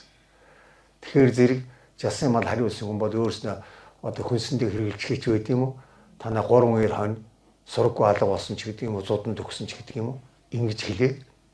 За ийм маягаар жасын мал бол хорогдсон. Нөгөө талаар дээд ламнаас маш их хэмжээний татвар ногдуулсан. Тэр татварыг тухайн хэд бол жасынхаа орлогоос төлдөг байсан. Ингээд жасууд бол хоосорсон. Ингээд 1938 онд бол лам нарыг энэ хөрийн хийдийг хаахад 2 янзаар устгасан байгаа. Нэгдүгээрт нь одоо ерөөсөө хууль зөрчсөн гэж гүтгэж одоо тагнуул гэдэг хэрэгээр улс төрийн хэрэгээр баривчилж аваад шонон ганданд хорж амнаас нэгүүтгэх юм уу 10 жилээ хорж нэг лам нарын цөөрөөс.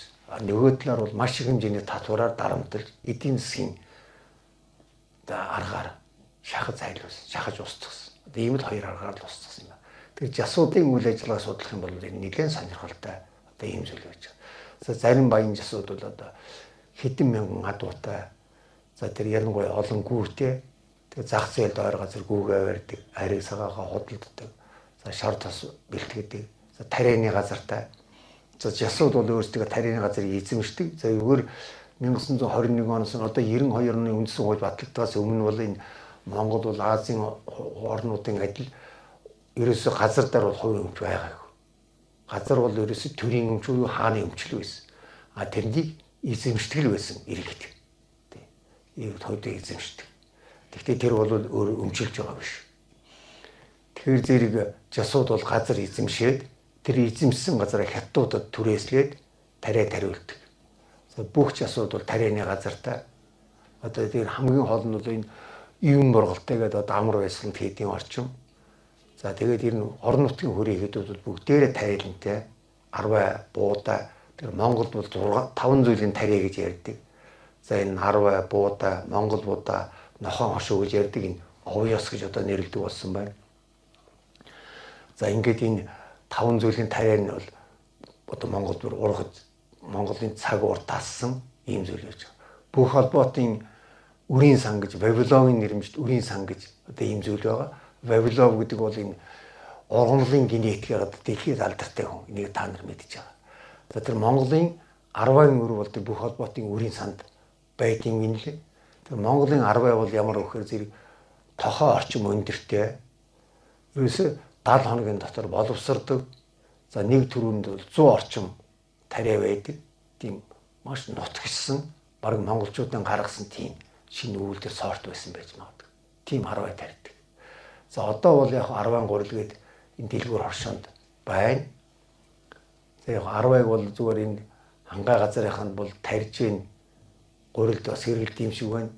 Түүгээ гурил болгож за энэ одоо говьлтай овс ховд аймагт бол 10 гурил та нарт бол ховд овс говьлтай бас хүн байгаа ба 10 гурил гэж одоо сайхан хүнс байдаг. Энэ бол нэлээд шинэ хичээлтэй. Одоо ийм тэр 10 уулыг тариалж ирсэн. За Улаанбаатарыг бол монголчууд цагаан тариа гэж ингэж нэрлэдэг. За энэ монголчуудын тариалын дүүхээр бол бас улсууд одоо янз бүрийн ном бичсэн байдаг. Тэр жасын тариа бол ер нь урах залдна гэж байхгүй. Тэр хятадуудаар тариулаад өөрийнхөө гад эзэмшиж байгаа газрыг өгөөд тэр хятадууд бол тарьсан тарианыхаа 4.1-ийг нь өөрснөө аваад 75% нь бол тэр тухайн жастаа өгдөг.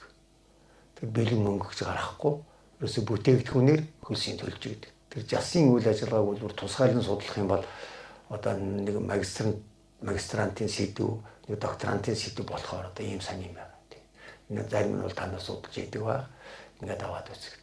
За тэгээд энэ 11-аас 19 онд хийсэн бас нэг зүйл бол одоо манай Баяр Маавын сая ярих ба энэ их шавийн отгуудад бол нэлийн ирэх болгосон. Их шавийн отгийн тэргүүнүүд бол одоо засаг ноёнтой юм туслагчтай ижил ийм ихтэй болсон байж байгаа. Тэгэхээр 11-аас 19 онд бол тэр шашныг хослон барьсан хааны хувьд энэ шашны талаар нэлийн дэмжсэн, шашин бол нэлийн цэцгэлсэн, гадаад дотоодын мөргөлчд бол одоо олноороо ирдэг болсон. Дэлхийн бурхны шашны тэргүүн Далай лам 1904 онд ирээд 1906 онд болсноос хойш бол Монголын бурхны шашин сэргсээр 11-аас 19 онд бол ихээхэн сэргсэн одоо ийм зүйл байж байгаа наа. За ингээд нэг товчгоон зүйл ярихад ийм байна. Ингээд та нар өөрснөө бас ярьж болно. Натаа санал нийлэхгүй зүйл байж болно. Асуу тодруулах тэр бүх юмыг мэддэг хүн гэж бол байхгүй. Миний одоо мэдэхгүй та нар бол зөндөө мэдж байгаа. Та нарын мэдэхгүй ганц нэг юу бас мэдээж магадгүй. Ингээд одоо харилцан ярилцахад бол одоо чөлөөтэй байна ингэж бодож байна. Сайн байна. Нэг Богд хааны багш нь ямар хүн байсан болоо? Шанзуу Бадамдэр ч гэдэг хүний болохоор багш нь байсан гэж бас зарим нэг төвчдөөс үздэг гэхлээ. Энийг тодруулах гэсэн. За 8 дугаар ер нь бүх богдууд багштай байсан тийм ээ. За 8 дугаар богдын зарим багш нар ярангуяа тэр Янзан хаан багш, Эрдэнэхийн багш бол төвд хүн байсан. Зүгээр нэг 3 Янзантай байсан юм шиг байна лээ. За хамгийн сүүлчийн Янзан бол 22 онд чөлөө айлтгаад төвдөд явж байгаад ингээд 24 оны 100 ирсэн богд хааныг таал болсон хойно ирсэн. За тэрнээс гадна Монгол багш нар бас байсан. Тэгэхээр Монгол багш нар нь бол одоо Монголын нэртэй төвөгч Наваан Лувсан Цэдэнгийн магсарж өгч Сэсэн аймгийн Балаа байсан хошууны уугуул хүн их шавьд өргөгдсөн. Их шав бол богдын харьяаны хүмүүс байдаг. Одоо ийм нэг захиргааны гэж. За магсар хурц бол богдын Монгол үсгийн багш гэж, Монгол бичгийн багш. Тэг өөртөө нас чацуу одоо ийм хүн юм. За тэрнээс гадна одоо баданд орж Шанзав. Тэгээ баданд орж бол 2 хүн байж байгаа. Тэгээ баданд орж ерөнхий сайд байсан баданд орж бол бас богдын нэг багш нэ байж байгаа. Бас нас чацав. За зүгээр та нар уншсан байх. Тэр Цэнддоо гэж хүний бичсэн баданд орж гэх ном гарсан байх. Одоо үзсэн байх. Тэр бол ер нь нэлээд одоо үнэнд ойртсон. Тэгэхээр энэ 20 дугаар зууны Монголын түүхэнд одоо Монголын хамгийн урваач шарваач хүн бол баданд орж Монголын автономийг устгахад тэргүүлэх үүрэг үүсгэсэн гэж ингэж бичээд байдаг. Уул нь тэр баданд орж бол Монголын автономийг устгахгүй гэж хамгийн их сааргалсан. Ерөнхий сайдын хувьд ер нь хаттыг бол тий хаттад нэгдгээс эрс татгалж ирсэн ийм хүн баг. Гэтэл тэрний бүр шал гурвуулаад одоо гурав өгч гээд бүр янз бүрийн дуу муу одоо гаргаад ингэж биччихсэн. За баданд орж бол Монголын тусгаар тогтнолыг сэргийхийн төлөө манжаа салахын төлөө тэмцэлд бол богдыг дэмжиж исэн. 1890-ад оны үед 95 он ч гэсэн үг байдаг 2 янзын он байгаа. Одоо Оросын Баатар цагаан хаанд богдын загтлыг хүргэж исэн хүн. Манж бол ингээд сударч байна. Энэ үед нь бид нэр энэ байдлыг ашиглаж тусгаар тогтнолоо тунхаглая, туслаач гэж. За тэр үед хэдийгээр манж суларч ирсэн ч гэсэн би түрүүн ярьсан тийм ээ 1860-ад оны хард амхны 2 удаагийн дан. За тэгээ 1894-95 оны хөх морин жилийн дан Япон манжийн данд бол ялагдсан болохоор манж бол нэлээд суларчсан байсан. Тэрний далинд ашиглаад ингээд гарья гэд очиход Оросын Баатар цагаан хаан бол хэдийгээр манж мөхсөн ч гэсэн бас хүчтэй хിവэрэ байна гэдгээс болгоомжлоод нэгдүгээр хоёрдугаарт Японоос бас имээсэн байх. Та нарын санаа бол зөв юм. Тэгтээ цаг арай болоогүй байна. Азанжээ бид нар бол эн чинь талархаж яана гэж хэлээд ингээд буцаасан байна. Тэгэхээр баданд оржийн хувьд бол одоо богдын ер нь улс төрд татан ороход нь бас чухал нөлөө үзүүлсэн байж магадгүй. Тэгээ богд бол одоо өөрөө 5 настай жоохон хүүхэд Монголд ирсэн. Тэрнийг хүмүүжүүлж төвд үндэстэн Монгол хүн болж хогроход тэр багш нар нь гол үүрэг үүсгэсэн юм шиг. Тийм ч учраас тэр харь үндэстэн хүн монголчууд тусгаар тогтнох ёстой гэдгийг одоо бүр үнэн голоос одоо хичээж зүтгэж тэр хичээж зүтгэснийхээ үр дүнгэж үзсэн Монголын тэрийн тусгаар тогтнолыг сэргээсэн Монголын хаан ширэнд бол 3 удаа өргөмжлөгдсөн ийм хүн байна. Тэгээ 11 онд нэг өргөмжлөгдсөн 21 оны 2 сард дахиад бороо өнгөрний сэргээс Монголын засгийн газарт Монголын тэрийн тэргүүнээр 2 дахь удаага 3 дахь удаага бол 21 оны 7 сарын 10-нд байнгын засгийн газар байгуулагдахад хэмжээ тэрхэд эзэн хаанаар өргөмжлөгдсөн. Ийм Монголын түүхэнд бол 3 удаа өргөмжлөгдсөн. Одоо ийм утгатай хүн байж байгаа. Тэгээ богдын багш нар бол одоо үнэхээр их үүрэгтэй. Бүр энэгээр одоо тусгай шийдэл болгоод хэрэг одоо жаахан төвөдгөл энэ төр сайтай бол тэр хүмүүсийн бичсэн юмыг үзээд хараад одоо ингэж яхад богдын багш нар гэж ямар хүн байсан бэ? Ерөөсө багшгүй хүн гэж бол байхгүй. Ямар ч хүн одоо багштай байдаг. Тэр нэг та бүхэн бол мэдж байгаа зарим нь нэг уншлага байдаг тийм ээ. Ламалаж явсан жоо, санжалаж явсан жоо, жөөжөлөж явсан жоо, гинлаж явсан жоо. Тэгээд тэр ламалаж явсан жоо гэдэг нь багштай мөргий гэсэн үг юм байна. Санжалаж явсан жоо гэдэг нь бурханд мөргий гэсэн үг юм байна. Гинлаж явсан жөөжөлөж явсан жоо гэдэг нь ном дор мөргий гэж, гинлаж явсан жоо гэдэг нь буйнтанд мөргий гэсэн. Одоо ийм үг юм байна. Тэгээд буйнтан гэдэг чинь бол тэр өөрийнхөө л одоо хүч чадлаар л хөрөнгөлөөсөн юу гэдэг тэтгэдэг энэ хөрөнгөс илэрхийлдэг тийм хүнийг л одоо буян гэдэг. Түүнээс их хөрөнгөтэй янз бүрийн замаар болж авсан хүнийг бол одоо буян гэдэг. Тэгэхээр багшаа бол дээдэлдэг. Ерөөсөө энэ номд 5 орныхны нэг онцлог бол багшаа шүтдэг, багшаа л дээдэлдэг. Тэгэхээр багш шүтэх ёс гэдэг бас улсууд одоо бас бичсэн юм байдаг. Тэрнийг бол бас төөж хараад ингээд яхад бол их сонирн болох байхаа гэж ингэж бодсон. Жасын төрөөсөн одоо материалууд хаанаас үзэж болох вэ? Хамгийн их сайн одоо материал. Жасын бол хаяа усны зарган тэр байдгийг. Нэгдүгээр, хоёрдугаарт жасууд бол ерөөсөө тийм одоо байгуулсан гэрээ бас байх. Аль архиваас үзэж болох вэ? Түүхийн архивд. Тий. Тэр шашин төр туслах фонд гэдэг одоо юуна хатал одоо үзүүл арай дээр болно да. Эрдэнэ Шанзуу яам, шашин төр туслах яам гэдэг. Шашин төр туслах сайд яам гэдэг 12 онд нөгөө 3 яам нэмсэн шүү дээ. Тэрний нэг нь шашин төр туслах яам гэж. Тэр чинь бол үндсэндээ шашны захиргатлын хариуцсан тийм юм байна. Түр 30-30 оны сүүл Байна. Байна. Тэгээ сүүлдээ жасуудыг бол тэр нэг гол нь ядуу шуудаар маллуулна, хамтрал өгч маллуулна гэдэг жасын компани нэг зүүнтний үеийн 6 зүйлийн компани гэдэг чинь нэг нь жасын компани гэж байна. Тэр нь латин усгийн компани гэдэг байгаа шүү дээ. Тэрний адилхан жасын компани гэдэг нь үхээр тэр жасууд баян хүнд малаа өгч маллуулахыг болиулаад нэг бол хамтрал, нэг бол ядуу хүнд өгдөг. Хамтрал гэдэг чинь 30-аад оноос. Хамтрал бол 29 оны сүүлчээс 32 оны 5 сар хүртэл байгуулдаг гэсэн. Тэр Бадрахын номонд бол хамтралуулын тоо их сайн байх. Тэр Бадрахын нэг юу Монгол Ардын хувьсгалт намаас баруун буурин гэвчүүдтэй тэмцсэн туршлага гэж. Тэр хэрэлээр гарчсан багшийн дээдийн Чонтволд Баатар гаргасан ном байх. За яг энэ одоо энэ 1924 оны одоо 5 сард энэ юм байна. Эзэн хааныг яагаад муутгах шалтгаан байсан юм бэ гэж. Тэр 24 оны 5 сард богд таалуулснаас хойш бол үндсэндээ 29 он хүртэл бол богдын тухай нэг их юм яриха байсан юм. Сайн ч гэж яриаггүй, муу ч гэж яриаггүй. За тэгээд 28 оны эцсээр намын 7 дугаар их хуралдаад үндсэндээ Монголд бол төрийн эргэлт гарсан. Тэр засгийн удирдлаганд байсан хуучин хүмүүсийг бол бүгдийг халаад ингээ хөдөөгийн голдуу жаахан тийм одоо яриа их сайтай мэдлэг жаахан таарахын тийм хүмүүсийг тэр засгийн эрхэнд гаргасан юм байна. Тэгээд тэр үеэс эхлээд тэгээд л одоо энэ шашин лам нарыг бол айхтар муулж ирсэн. За тэгээ Монголын бурхан шашны тэргүүн байсан хүнийг одоо нэлдвэр л одоо муусан. Одоо ийм зүйл гэж байдаг. За энэ бол үндсэндээ энэ шашныг устгахад л тэргүүнийг одоо муулах ёстой гэсэн ийм л зүйл. Тэгэхээр энэ шашин бол хар тамхи гэд нэг юм байдаг. Тэр Маркс хэлсэн гэж. Зүгээр энэ бол бас саад утгаар аваад үзэх юм бол бас арай өөр юм байна л. Энийг бол Цэвэн Жамсрано гэдэг хүн Эрдэнэтэй хэлсэн байгаа. Шашин буддизм хоёр югаараа ялгаатай юм бэ гэж. Югаараа адил төстэй юм бэ гэж. Энэ дээр бол яг хуу ер нь бурхны шашин бол ер нь аль шашин бол хүний сайн сайхны төлөө.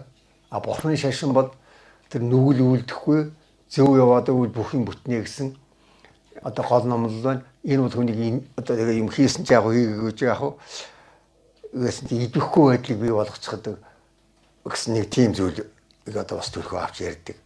А тэр талаас нь авахулаад тэрэн дээр нөлгөөд ингээд богдыг одоо шашныг устгахын тулд одоо тэргүүнийг бол мууж ирсэн. Тэгэхээр 1954 онд манай анхны том эрдэмтдийн нэг Цэвгэжвийн Понцог Норуу гэж хүн Монголын автономитын түүхэд ном бичсэн. Энэ кирилл бичгээр гарсан ном. За энэ бол энэ Москвад хамгаалсан диссертацийн зохиолын хураан одоо арай товчсон хэлбэр юм байл. За тэн дээр бол хамгийн анх юу гэж бичсэн бэ гэхээр богд хаан бол эцсийн амьсгалаа хураан хураатал Монголын ард түмний заналт дайсан байсан гэж ингэж бичсэн. За тэгэхээр монголчууд бол хүүхдээ найдсан ч бурхан өршөө, дарих өршөө, богд өршөө л гэдэг. Богд мөн гэдэг. Тэгэхээр зүгээр яг энэ дашранд хэлэхэд богд гэдэг бол язгуурын монгол үг юм шиг байна. Хамгийн дээд хосгүй ижилгүй одоо бүр гоц гойд гэсэн тийм үг юм байна. Тэгэхээр тэр бол хүнийгч нэрлэдэг, уулыгч нэрлэдэг, модыгч нэрлэдэг, гурвамлагч нэрлэдэг. Одоо ийм юм байна. Тэгээ энэ бол дэлхийн үгийн санд орсон үг. За Далай лам гэдэг бол бас монголчуудын гаргасан үгийн сан үг байж байгаа. За энэ одоо та бүхэн бол одоо тэр мэдж байгаа шүү дээ төвдийн 3 дугаар их ламд одоо ийм өгсөн одоо хүртэл дэлхийн үгийн санд байж байгаа. За хоёр дахь нь хааныг тэмбүүтэй байсан юм уу үүнийг ямар хүн анх гаргаж тавьсан бэ гэж. За энэ дээр бол одоо энэ хүнийг одоо элдвэр л гүтгэдэг. Одоо энэ ардчлалын ихэнх үед бол одоо янз бүрийн хүмүүсийг л одоо тэр доохтой юм гэлээ доохтой юм гэлээ одоо ингээд бичдэг байсан цагнаа дээр. За тэгээс сүүлд нь одоо энэ янз бүрийн утас модс одоо ингээд фэйсбүүк мөхөл гараад ирсэн. Одоо тэр доохтой одоо тэмбүүм тэр хар тамхи татдаг ч гэдэг юм уу. Тэр мафийн толгойлогч гэдэг юм одоо тэгэл бичдэг. Одоо янз бүрийн баян тэр компанийн эзэмж байдаг юм уу. Тэгээд урлаг соёлын эндээс гарсан хүмүүсийг бол элдвэр л бичдэг. Тэгээд сүүлдээ зарим нь ингээд давтаад байхаар баг ер нь үн чинь болов гэсэн одоо бас итгэл төрөөж байгаа юм аашин тийм болчихдээ. Тийм л үднээс л гаргасан одоо ийм л зүйл. За тэгээд хааны төрсөн хүүгэж байдгүй, өргөмөл хүүхдүүд байдгийг мэднэ, хідэн хүүхдүүд байдгүй гэж. Зүгээр яг хөө зүгээр ер нь одоо 90 гэж хүн энэ намын хяналтын хорооны архив гэж байсан юм. Тэр намын төв орны дэргэд бол 4 газар байсан юм байна лээ. Намын дээд сургууль, намын түүхэн институт, намын хяналтын хороо, үнэн сонин гэж ийм 4 газар байсан. Яг төв орооны дотоод бүтцэд нь ордгоо дэрэгд нь байдаг. Тэгэхээр энэ намын хяналтын хорооны архивын эрхлэгч намын хяналтын хороо гэдэг бол зарга зайлахыг авшигцдаг газар. За энд 90 гэж хүн байсан. Тэр энэ 90 бол одоо богдын хөөхт юм гинлээ гэж ингэж ярьдаг байсан. Тэр энэ телевизээр бол тэр хяналтын хороонд байсан Шагдар Сүрэн гэдэг хүн яриад бас нэг жижигхэн юу би зүгээр энэ интернетэд байна уу юу. Тэр 90 бол богдын одоо төрсөн хөөхтэй гэж ингэж ярьдаг. Үнэндээ бол тэр 90 зураг мураг бол биrdээ одоо энэ ерөнхий сайд байсан инх сайхны гэргийн энэ аа баг. Тэгээд тэр гэр бүлийнх нь хүн эртээ нас орчихсон 2 сайхан охинтой тийм өвгөн байсан. Тийм нэг 50 гаруй насны хүн л байсан юм аа. Яргайтын цусланд гардаг. Тэхэн юм бай.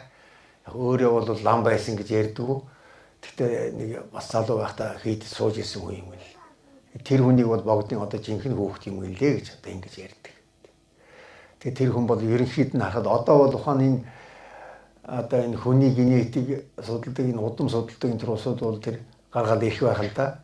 Тэр 92 хүүхэд бол одоо тэр инх сайхан ерөнхий сайдын авгаа бол одоо зөвлөлтөд сургуульд төгссөн тийм хүн байж байгаа. Тэрнийг бол жинхэнэ төрсөн хүүхдний мөлий гэж ярьдаг. Өөрөө бол яг хөө зүгээр ер нь би богдын ордонд байсан өссөн хүмүүжсэн энэ төр гэдэг. За манай одоо төрийн шагналт биднүүдийг өглөө болгон сэрээдэг төрийн дуулыг бичсэн мөрдөрж байгаа бол богдын одоо гэрт өссөн бас ийм хүн. За тэгээ ер нь 30 гаруй хүүхэд байсан гэсэн одоо ийм мэдээ байдаг. За зарим хүүхдүүд нь бол одоо бүр богдын жоохон баг залуу байхаас нь хамт байсан энэ төр гэж. За тэгээд эднүүд нь бас богдтой одоо атаархаж янз бүрийн болж ирсэн энэ төргээд тийм нь бол байдаг. Зүгээр яг энэ дашранд энэ өөрийн туяа гэдэг 96 ном бий. Өөрийн туяа арман бол 53 онд анх хүүдээс гарсан юм байна. Одоо 3 дэм бичсэн бол энэ ус бол маш их уншдаг. Тэгээд 96 тэр өөрийн туяа арманы 1-р дэвтрийг уншсан сонсод бол тэр богдын тухай ойлголтыг бол ер нь ихтгэл үнэмшил болтлоо авсан. Тэрнийг бол одоо биелдээ өөрийн туяа арман одоо хэд удаага хэвлэгдсэн, олон удаа хэвлэгдсэн. Тэн дээр бол богдын тухай тун таархан бичсэн зүйл байдаг юм байна. За энэ 3 асуулт байна. За энэ дээр бол одоо үндэ энэ юм бол 90 оноос 89 оноос хойш бол энэ үнэн нэлээд цайрч явна. Тэгвэл энд бол одоо янз бүрийн кинонууд байж. За тэгээд тайзны урлаг байна. Одоо 2 дугаарт нь жүжигүүд. За дэрэгцийн урлаг кинондор бол богдыг одоо яа туссан гэдгийг бол таанд мэдж байгаа тийм ээ. Одоо тусламж байгаа хүч тамга дарж өгчгээд одоо жигтэйгэн сүрдээд би ер нь юу хийчих вэ? Яа вэ? Бараг л одоо багтрах шахаж яадаг. За тэгээд жүжигүүд байж байгаа. Улаан нарангад ормаан байгаа. Даш тэнд өгдөг хүний. За тэгээд одоо янз бүрийн юмдаа тэр ноёдыг, тайз нарыг, за ярангуй лам нарыг бол одоо маш эвгүйгээр хэлсэн төрсөлсөн юм байдаг. Ер нь одоо тэр лам нарыг, ноёдыг нааштайгаар харуулж байгаа тайз, дэлгэцийн кино жүжиг бол энэ ховор байсан дээ 90 оноос өмнө бол. Зүгээр одоо бол үеийн баяраар гаргаад байдаг. Цагаан сараарч байдаг юм уу? За тэгэл тусгаар тогтнолын өдөр энэ тэргээр тэр улсууд одоохон бодоо гэж нэг юм хүн байсан юм байна. Манд ширийн хийд нийслэл хөрийн хоёрын хооронд авхсан. Одоо нэг асман лам байсан юм байна ч гэдэг юм уу. За тэгэл янз бүрээр ойлгох хэрэгтэй. Богд ухаан тэр Сүхбаатар канондар 40 хэд онд гарсан Сүхбаатар канондар богд өөрийнхөө отчиг явуулаад тэгээд Сүхбаатарт одоо хорог өгөөд ингээд Сүхбаатарнууд анж байгаа. Тэгээд тэр бол бүр бодтой юм байж байгаа. Тэн дээр юу гэхээр богд бол Сүхбаатарын лагшин чиглэхэд ингээд таарахын байхад таны эмчээр үзүүлэх гэхээр богд өөрийнхөө эмчийг дуудаад за та бол одоо үзэж болно. Ийм бол битгий өгөө. Тэрс Орос хүн эмчилж байгаа юм байна. Монгол эмчнэр эмчилж байгаа юм байна. Та бол ийм өгч болохгүй. Үзээд ирэх гэж. За тэр гоцч бол очиж үзээд ер нь хүндхэн байна. Орос эмчтэй сайн үзвэл ингэж хэлээл ирсэн. Тэгээс ийм энэ төр бол өгсөн байхгүй. Тэгээд дэлгэсэн дээр гарчсан тэрний чинь харахаар зэрэг ерөөсөө Сүхбаатар ингээ хорлцсон юм байна гэж. За тэр кино гарахын өмнө намын дээд сургуульд маршалж явуулсан лекц уншсан юм байна лээ. Тэн дээрээ юу гэсэн бэхээр зэрэг 40 оны ихээр уншсан лекцэндээ Сүхбаатарыг бол одоо богдын эмч одоо санаатаа хорлож алсан, богд өөрөө отчоо эмчээ явуулсан гэсэн тийм зүйл ярьсан. Тэгээд тэр кинондор гарчсан юм үзсэн хүмүүсүүд бол одоо тэгэл яриасаа үнэнгээл ингээл ойлгочихсон. Одоо ийм л юм байна. Зүгээр энэ 8 дугаар богд бол Монголын түүхэнд үнэндээ одоо ер нь хизээш мартахааргүй том үүрэг гүйцэтгсэн. Одоо ийм л хүн. Энэ дээр бол янз бүрийн байна л да. Одоо ч гэсэн ухаандаа одоо та нар өчигдрийн тэр хурал болсон тухай юмнуудыг бичсэн л байсан. Тэндээ тэр улсууд бас бичсэн байл л дээ. Тэр хурлын мэдээний дараагаар тэр богдын тухай тэр юмуд бичсэн байсан. Тэнийг бол харсан баг. Одоо янз бүрийн бичдэг улсууд бол байна. Энэ Гисэр сүмийн баруун талд нэг 9 дугаар богдын зургийн томоо самбардаар нэлийн хэдэн жилийн өмнө байр л үсэ. Та нар бол зарим мэдж байгаа ажигласан баг. За тэгэхэд бол одоо улсууд янз бүрийн бичиж ирсэн. Яагаад 9 дугаар богдыг Монгол залж байгаа юм? За яагаад Монголын иргэншил өгч байгаа юм энэ гэж. Энэ дээр бол их маргаантай юм бол зөндөө байдаг. За тэгээ дахиад юу бас нэг зүйл хийчихээ. Та нар бол одоо ганжуур данжуур гэж мэднэ. Нийлээд 333 байт. Данжуур нь бол 225 байт. Ганжуур нь бол 108 байт. За тэгэхээр энэ ганжуур данжуур бол одоо бурхан багшийн сургаал. За тэгээ шав нарийнх нь бичсэн том бүтээл. За Монгол ганжуур, Монгол данжуур гэдгийг. За манайд бол энэ Монгол төвд ганжуурыг барлах ажил бүрэн засгийн үед эхэлсэн юм байна. Ингээд 50-аад жил үргэлжлээд дуусаагүй байхад нь 1910-аад оны үед Богтаан зарлиг буулгаад одоо энэ олон жил үргэлжилж байгаа энэ төвд ганжуурын 108 батыг дуусгая гэд ингээ өөрөө хатантайгаа 5 мянган ингээ 10 мянган лам мөнгө өргөөд бус улсууд ханд өргөөд ингээ 108 бат ганжуурыг барлаж дууссан байх. За барлаж дууссаны дараагаар 14 онд нийслэл хүрээний сүм бүмийн сүм гэж байсан юм байна, ном хэвлдэг газар. За тэнд бүрэн тушаагаад тэр 108 бат ганжуурын барыг тэг хүссэн улсуудад хямд төсөр үнээр хэвлэж өгчөө гэж. За тэгээд тэрнийг бол хэвлүүлж авсан хов хүн байдаг юм байна. Хүрээ хийдүүд байдаг юм байна. За тэгээд ганжуурын данжуурын зарим ботуудыг бол бас хуваарийг хэвлүүлсэн бараа хийлүүлсэн улсууд бас байдаг юм байна. За энэ бол бас нэг шин зүйл байж байгаа. А гэтэл өнөөдөр тэр 108 бот одоо бүрэн данжуурын бар нь хаана байна уу? А хэвлэлд цаасандаа хэвлсэн хаана вэ гэхээр одоо ерөөсөө мэдэгддэг. Тэгээд одоо тэр хэцүү үед тэрнийг одоо ус тусна уу? А зарим хөрийн хэдүүдэд байж бас магадгүй хувь хүнд. А зүгээр данжуурын 225 ботыг бол 1924 онд одоо энэ Сэсэнчин ангид сайн ноён аймгийн одоо Аранга аймгийн хой тамир хүн шүү дээ. За тэнд хэн ноён Сэсэнчин ан 80-нд Бээжэнд өргөө гэртэй хүн байсан. За тэр бол Монголын шинжлэх ухааны хүрээлэнгийн дарга Жаймин гойд үнэгүй бэлгэлсэн. За ингээд тэрний 25 онд авчираад 27-оос 50 хэдэн он хүртэл тэр данжуур зориулсан хөшөө чулуу гэрэлт хөшөө хийсэн. Тэр одоо улсын намын сангийн үүдэн гадна байсан, одоо дотор үүдэн дээр байж байгаа. За хэдэн жилийн өмнө тэр шилэн бүрхүүлийг авчихсан. Тэгээ тэрнийг сонирхоод ингээд зургийг авахаар зэрэг зураг нь гарч өгдөг байсан юм байна. Тэгээ тэр шилэн бүрхүүлийг авчихсан. Одоо бол дуртай тэрнээс бичлэг хийж болон дөрвөн талдаа бичээстэй. Тэр бол дэлхий дээр байгаа номон зориулсан ганц хөшөө байж байгаа. За тэр ЮНЕСКОгийн одоо хосгүй үнэтэй өвд бүртгэгдсэн манайхаас одоо нэг юм зүйл байж байгаа. Тэр бол ер нь одоо номын баяр гэдээ болдог. За тэр нөгөө чөжөлөөс явсан жаваагаад номдор мөргмөгүүдийг одоо тэнд л бараг тийм лоосон бичээд татчихмаар монголоор төвдөр. Одоо тэр хүссэн хүн бол бас тэр зарим оюутнууд одоо яг хүүхдүүд хараад янжаад одоо арай хит маяг илж яах шүү гэж зарим хүүхдүүд бас тэнд мөргөж идэг л дээ. Тэр бол үнэн сүсгэрээ мөргөж иж болно бас тийм. Номд бол мөргөж иж болно. Тэр бол ном зориулсан одоо ганц хөшөө. Тэр хөшөө байж одоо тэрний бичмэл цаасан их нь бол үндэсний түүхийн архивд байж байгаа номын санд байж байгаа. Тэр одоо ширэн Монголын Жонон ширэн дамдын Жамин нарт өгөөгүй тэр 80-ын гарын өсгтэй тэр хөшөө бол дэнд үгэд хүн урлсан чөтгөр дэнд үгэж Монголын борхны шашинд бас их том үүрэг гүйцэтгсэн Тэгээ Эрдэнэ зуугийн гол дуганд байсан Автай хааны зургийг одоо ламнар нөхөхгүйгээд байгаа тэр хүн бол ламнарыг аргалж ягаад хуулж авч энд хүрээнд авчирж өгсөн. За зүүн хүрээнд байсан тэр хар тогийг бас авчирж энэ музейд өгсөн. Тэгээ бүх юмд одоо овтой ханддаг гэдэг тэр чөтгөр шиг хүн гэж одоо ингэж нэрс чөтгөр насангийн дэнд өгдөг хүний тийм дурдтгал бас байгаа. Тэрний та нар бас үзсэн байна. Би нэг асуулт байдаг. Бүгд сүүлчийн үед тэр жанга хотогтой одоо тамхтай хотогт гэж хэллэгт. Тэрнтэй бас ярьчаа олоо байсан уу? Байсан бол ямар олоо ярьчаа байсан. За жанжаа хотогт бол ер нь одоо зүгээр та бүхэн бол бүгдээрээ мэдж байгаа халахын шашны тэргүүн бол одоо богж явсан дамб гэдэг. За энэ манай өвөр Монгол дээд Монгол үндсэндээ одоо энэ эзэнээ бол хөнуураас одоо энэ хөлөн бор хүртэлх монголчуудын бурхны шашны одоо гол тэргүүн бол жанжаа хотогт байсан. За жанжаа хотогт бол үеийн богд нартай бас харилцаатай байсан. Жанжаа хотогт орилбид оржин орчуулсан ном бүтээлгээд ингээд одоо манай нэртэй төвд судлаач Хөрлбаатарын Ламсрынгийн Хөрлбаатар гэдэг хүний бичсэн номнууд би тэрний үздэг ба.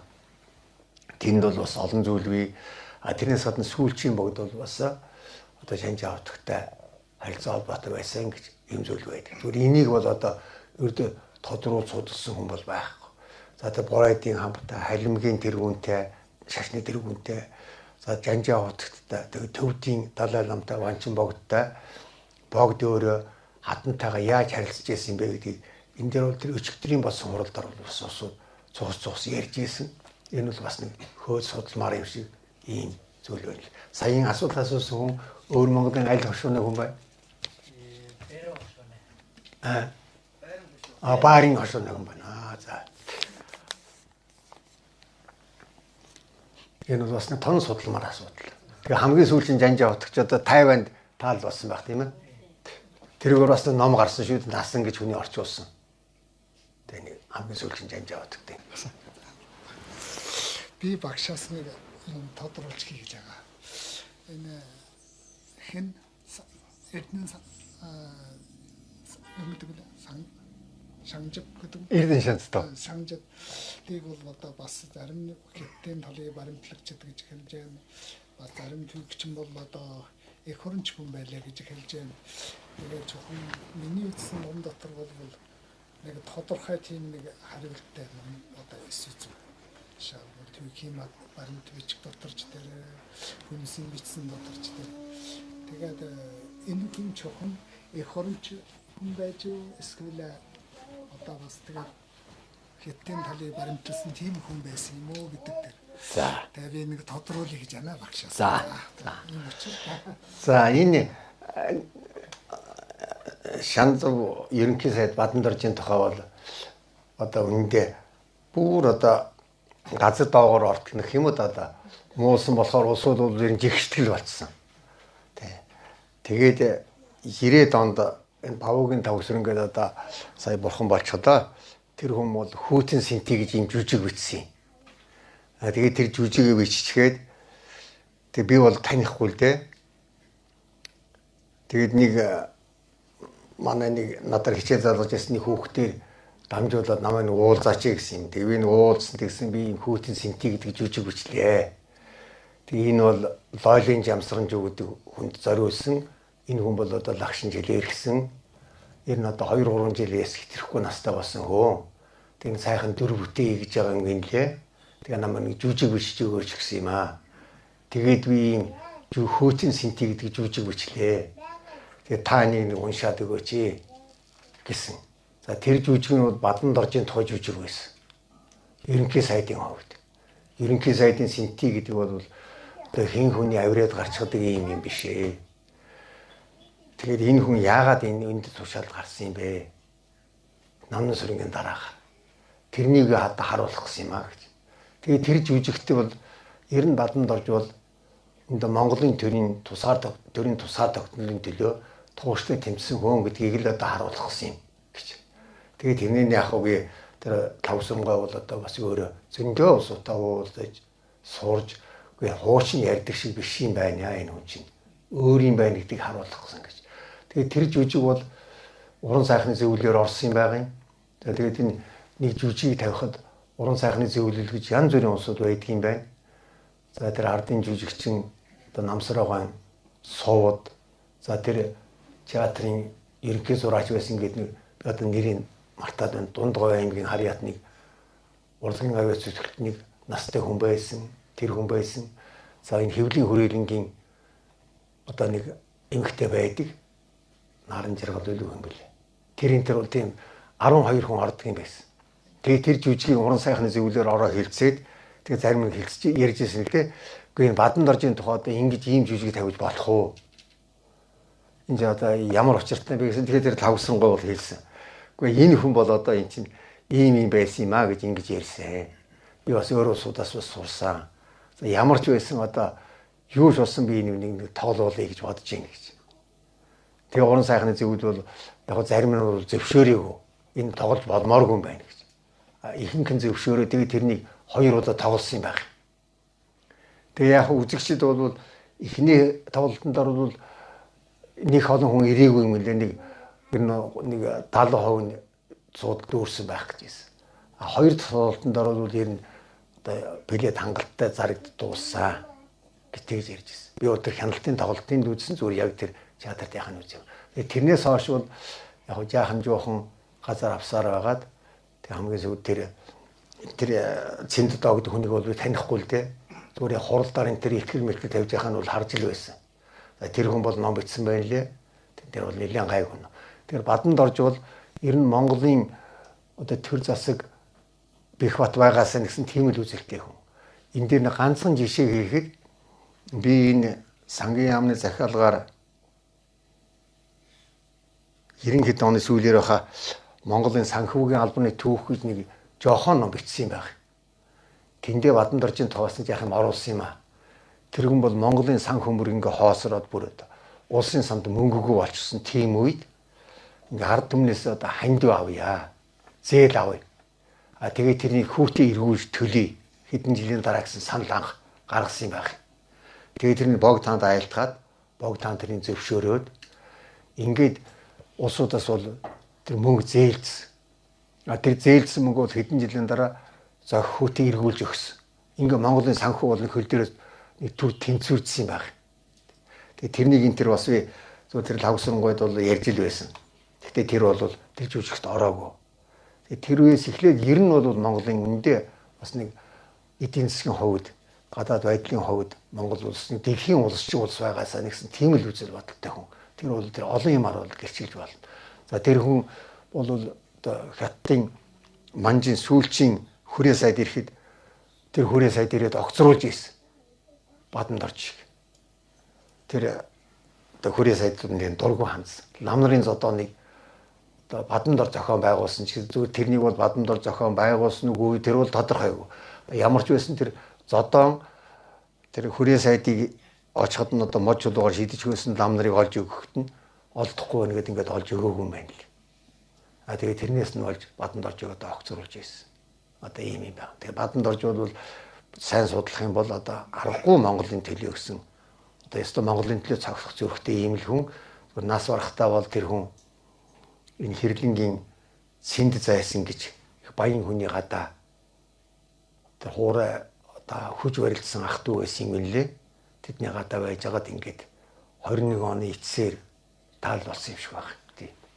Ийм хүн байна. Энэ Бадан доржийн тухай бол тун одоо судалмаар юм байгаа юм да. Дуусууд бас яахан ер нь сүүлдээ юу болох вэ бас болгоомжилт юм шиг байна. Энийг бол яг хоёр наваад үсгэд бол болох болов гэж ингэж л бодчих.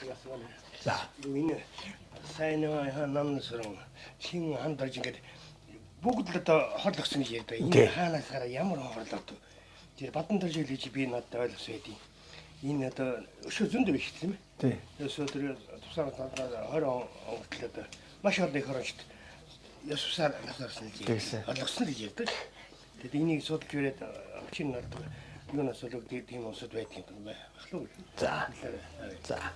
Тэгэхээр яах вэ? Ер нь 1913 оноос эхлээд Монголын төрд том үүрэг гүйцэтгэсэн улсууд бол ойрхон нас барсан. За тэгээд тэрнийг энд байсан энэ Оросын консулын дипломат албаны хүмүүс бол хоош нь бичгтээ. Одоо лам нарын Монголын лам нарын хооронд лам нар хар ноёдын хооронд бол том тэмцэл яваад байна. Ер нь аль нь одоо засагтыг тэргүүлэх вэ гэдэг үүднээс лам нар нь бол одоо харын талынхны хорлоод харын талынх нь бол лам нараа хорлоод байна гэсэн нэг ийм таамаг дэвшүүлсэн шүү. Тэгээд тэр төвдөө мэдээлж ирсэн. За тэрний үнэн болгоод ингээ аваа биччихсэн. Ухаан одоо Бинтван гончигсүрэн гээд энэ одоо урдаас ирсэн манайд ирсэн хүн үндсэндээ ерөнхий сайдын одоо орлогч байсан хүн. Энэ залуухан хүн бол 13 онд нас барсан. За тэрнийг бол одоо монголчууд хорлсон гэж ингэж бичдэг. А зарим нь болохоор зэрэг энэ сууж исэн Оросын консул Кростовис хорлсон гэж ингэж бичдэг. За тэрнээс хойш авахуулаад засагтаан за тэгэл одоо даал ам цэрэн чимэд 15 оны цагаан сарын шинийн 6-нд хандад орж за тэгээ 19 онд намнан сүрэн ингээд ойрхон олон ноёд нас барсан. Тэгээ зүгээр идэр залуу хүн өвчнөр одоо нүд аних бол байна. Гэхдээ энэ бол ямар нэгэн байдлаас сэжигтэй. Ялангуяа тэр одоо даал амыг ерөнхийс юу дотоод яамны тэргүүн сайдыг нас ороход янз бүрийн сонинуудаар бол мэдээ гарсан байдгийн байна. Одоо Монголын төрд хамгийн нөлөө өгөхий идэр залуу даал ам гинт нас барсан сэжиглэлтэй гэж. За тэрнээс нь хойш нь одоо нэг тэр хордуулсан энэ хордуулсан гэх ингээ хордуулсан ингээ бичдэг. За зарим нь бүр одоо хандд оржийг бол одоо хааны хатан хортой арх өгөөд тэгээ тэрнийг уугаад ингээд одоо нас барсан гэж. Зөвхөн яг бодит байдал бол үүндээ хандд орж бол улс төрийн аллаганд өртсөн хүн юм байна лээ. За тэр 15 оны цагаан сарын шинийн 6-нд шинийн 5-нд богдын ордонд том найр болсон юм байна. За тэр найрын дээрээс хандд орж бол хоёр дагуултайгаа хоёр хятаага мордоод ингээд давхисан.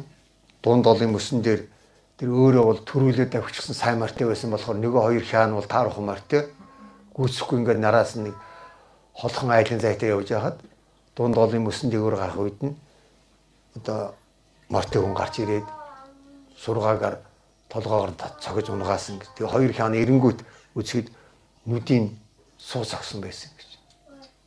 Тэгээ ухаарлаг байсаар байгаад тэгээ таал болсон гэж. Тэр бол улс төрийн хорлол яриа байхгүй. Тэгвэл тэрний хэн одоо тэгж хорлуулсан бай гэдэг бол маш хэцүү. Таахын арга байхгүй. За тэрнээс өмнө даалам тэрэн чимэд бол энэ хяргас одоо ховд руу явж байгаад тэг хяргасын хавьд одоо энэ Увсан аймгийн хяргасан тэр авиас хүн байдаг бол мэдэх баг. Одоо Баядын нутаг байж байгаа тийм ээ. Дижээлингийн хүрээнээс наах нь явж байхад хээр одоо хэдэн Оросыг дайрлсан юм байна. Зуна халуунд тэр ховдын консулын нэг бага дарга 3 Орос хэрэгтэй явж ирсэн гэж байна. Тэгээ Монголын яамны сайд явж гин гэж цайлж дайрлсан юм байна.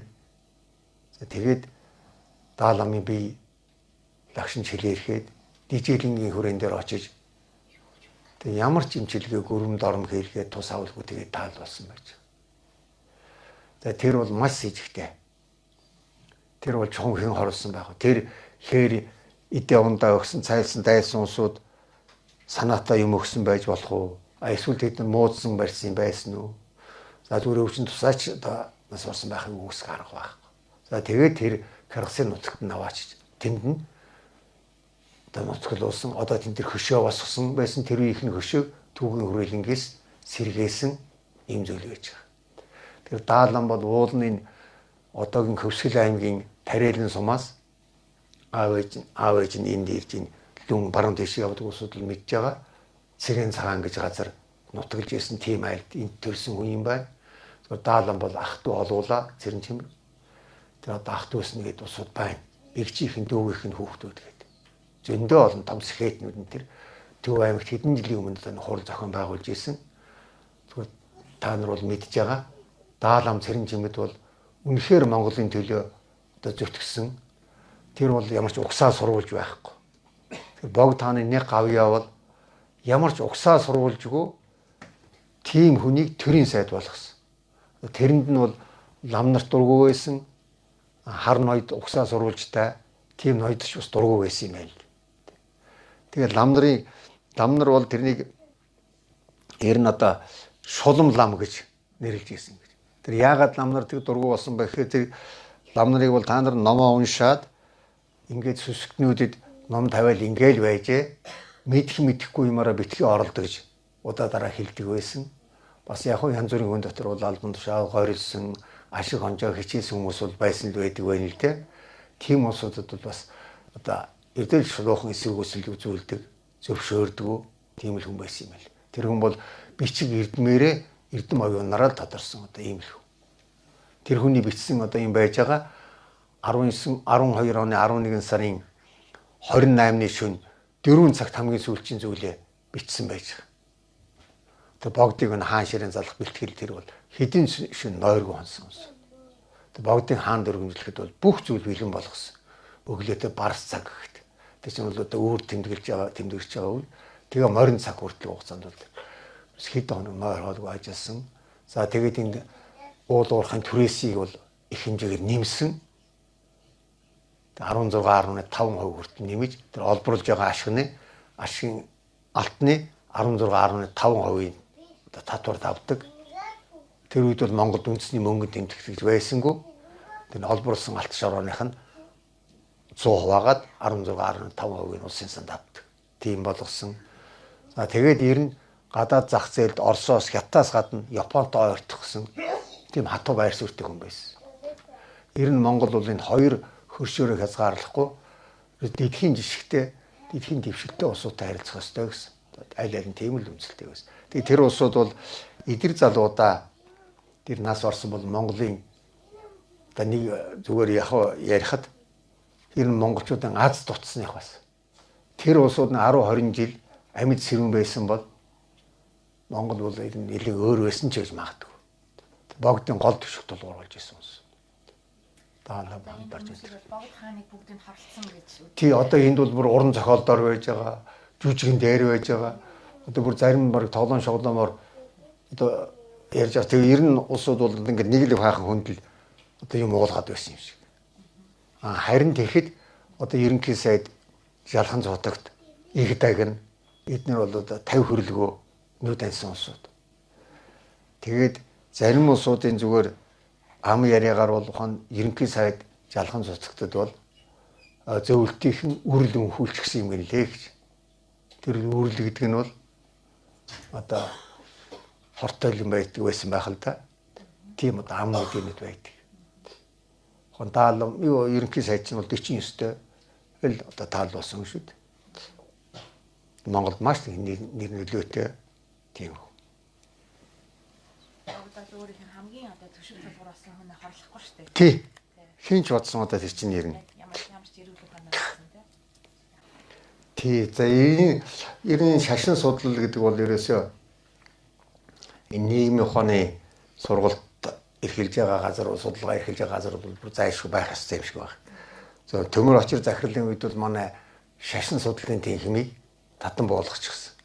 За тэр дээд Монгол хэл соёлын сургуулийн зарим тэнхимүүдийг бас татан буулгачихсан л да.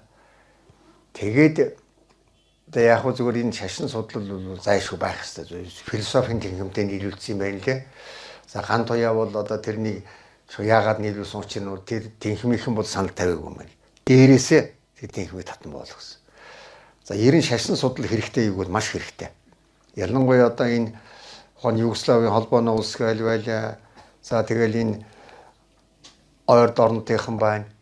Энэ шашны асуудал зөв хандахгүйгээр ер нь улс орн баг сүрчж болдог юм шиг байна. Одоо бүр заалмайтны аян дан гээл одоо бид нар мэдэн тийм ээ.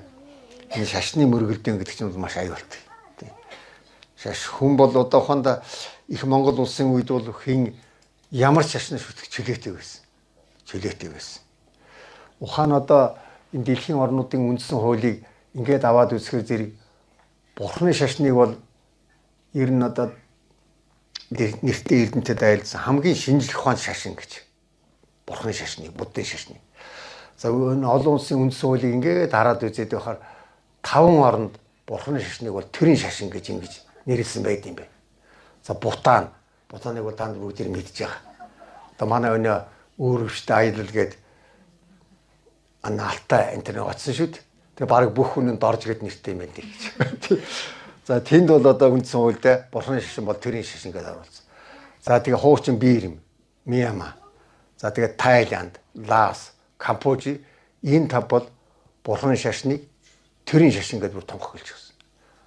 Шри-Ланк бол бурхны шашин бол ер нь тэргүүлэх шашин гэж, уламжлалт шашин гэж. За манайд бол яг уламжлалт шашин гэж байгаа, тэгтээ бурхны шашин гэсэн нэр байхгүй.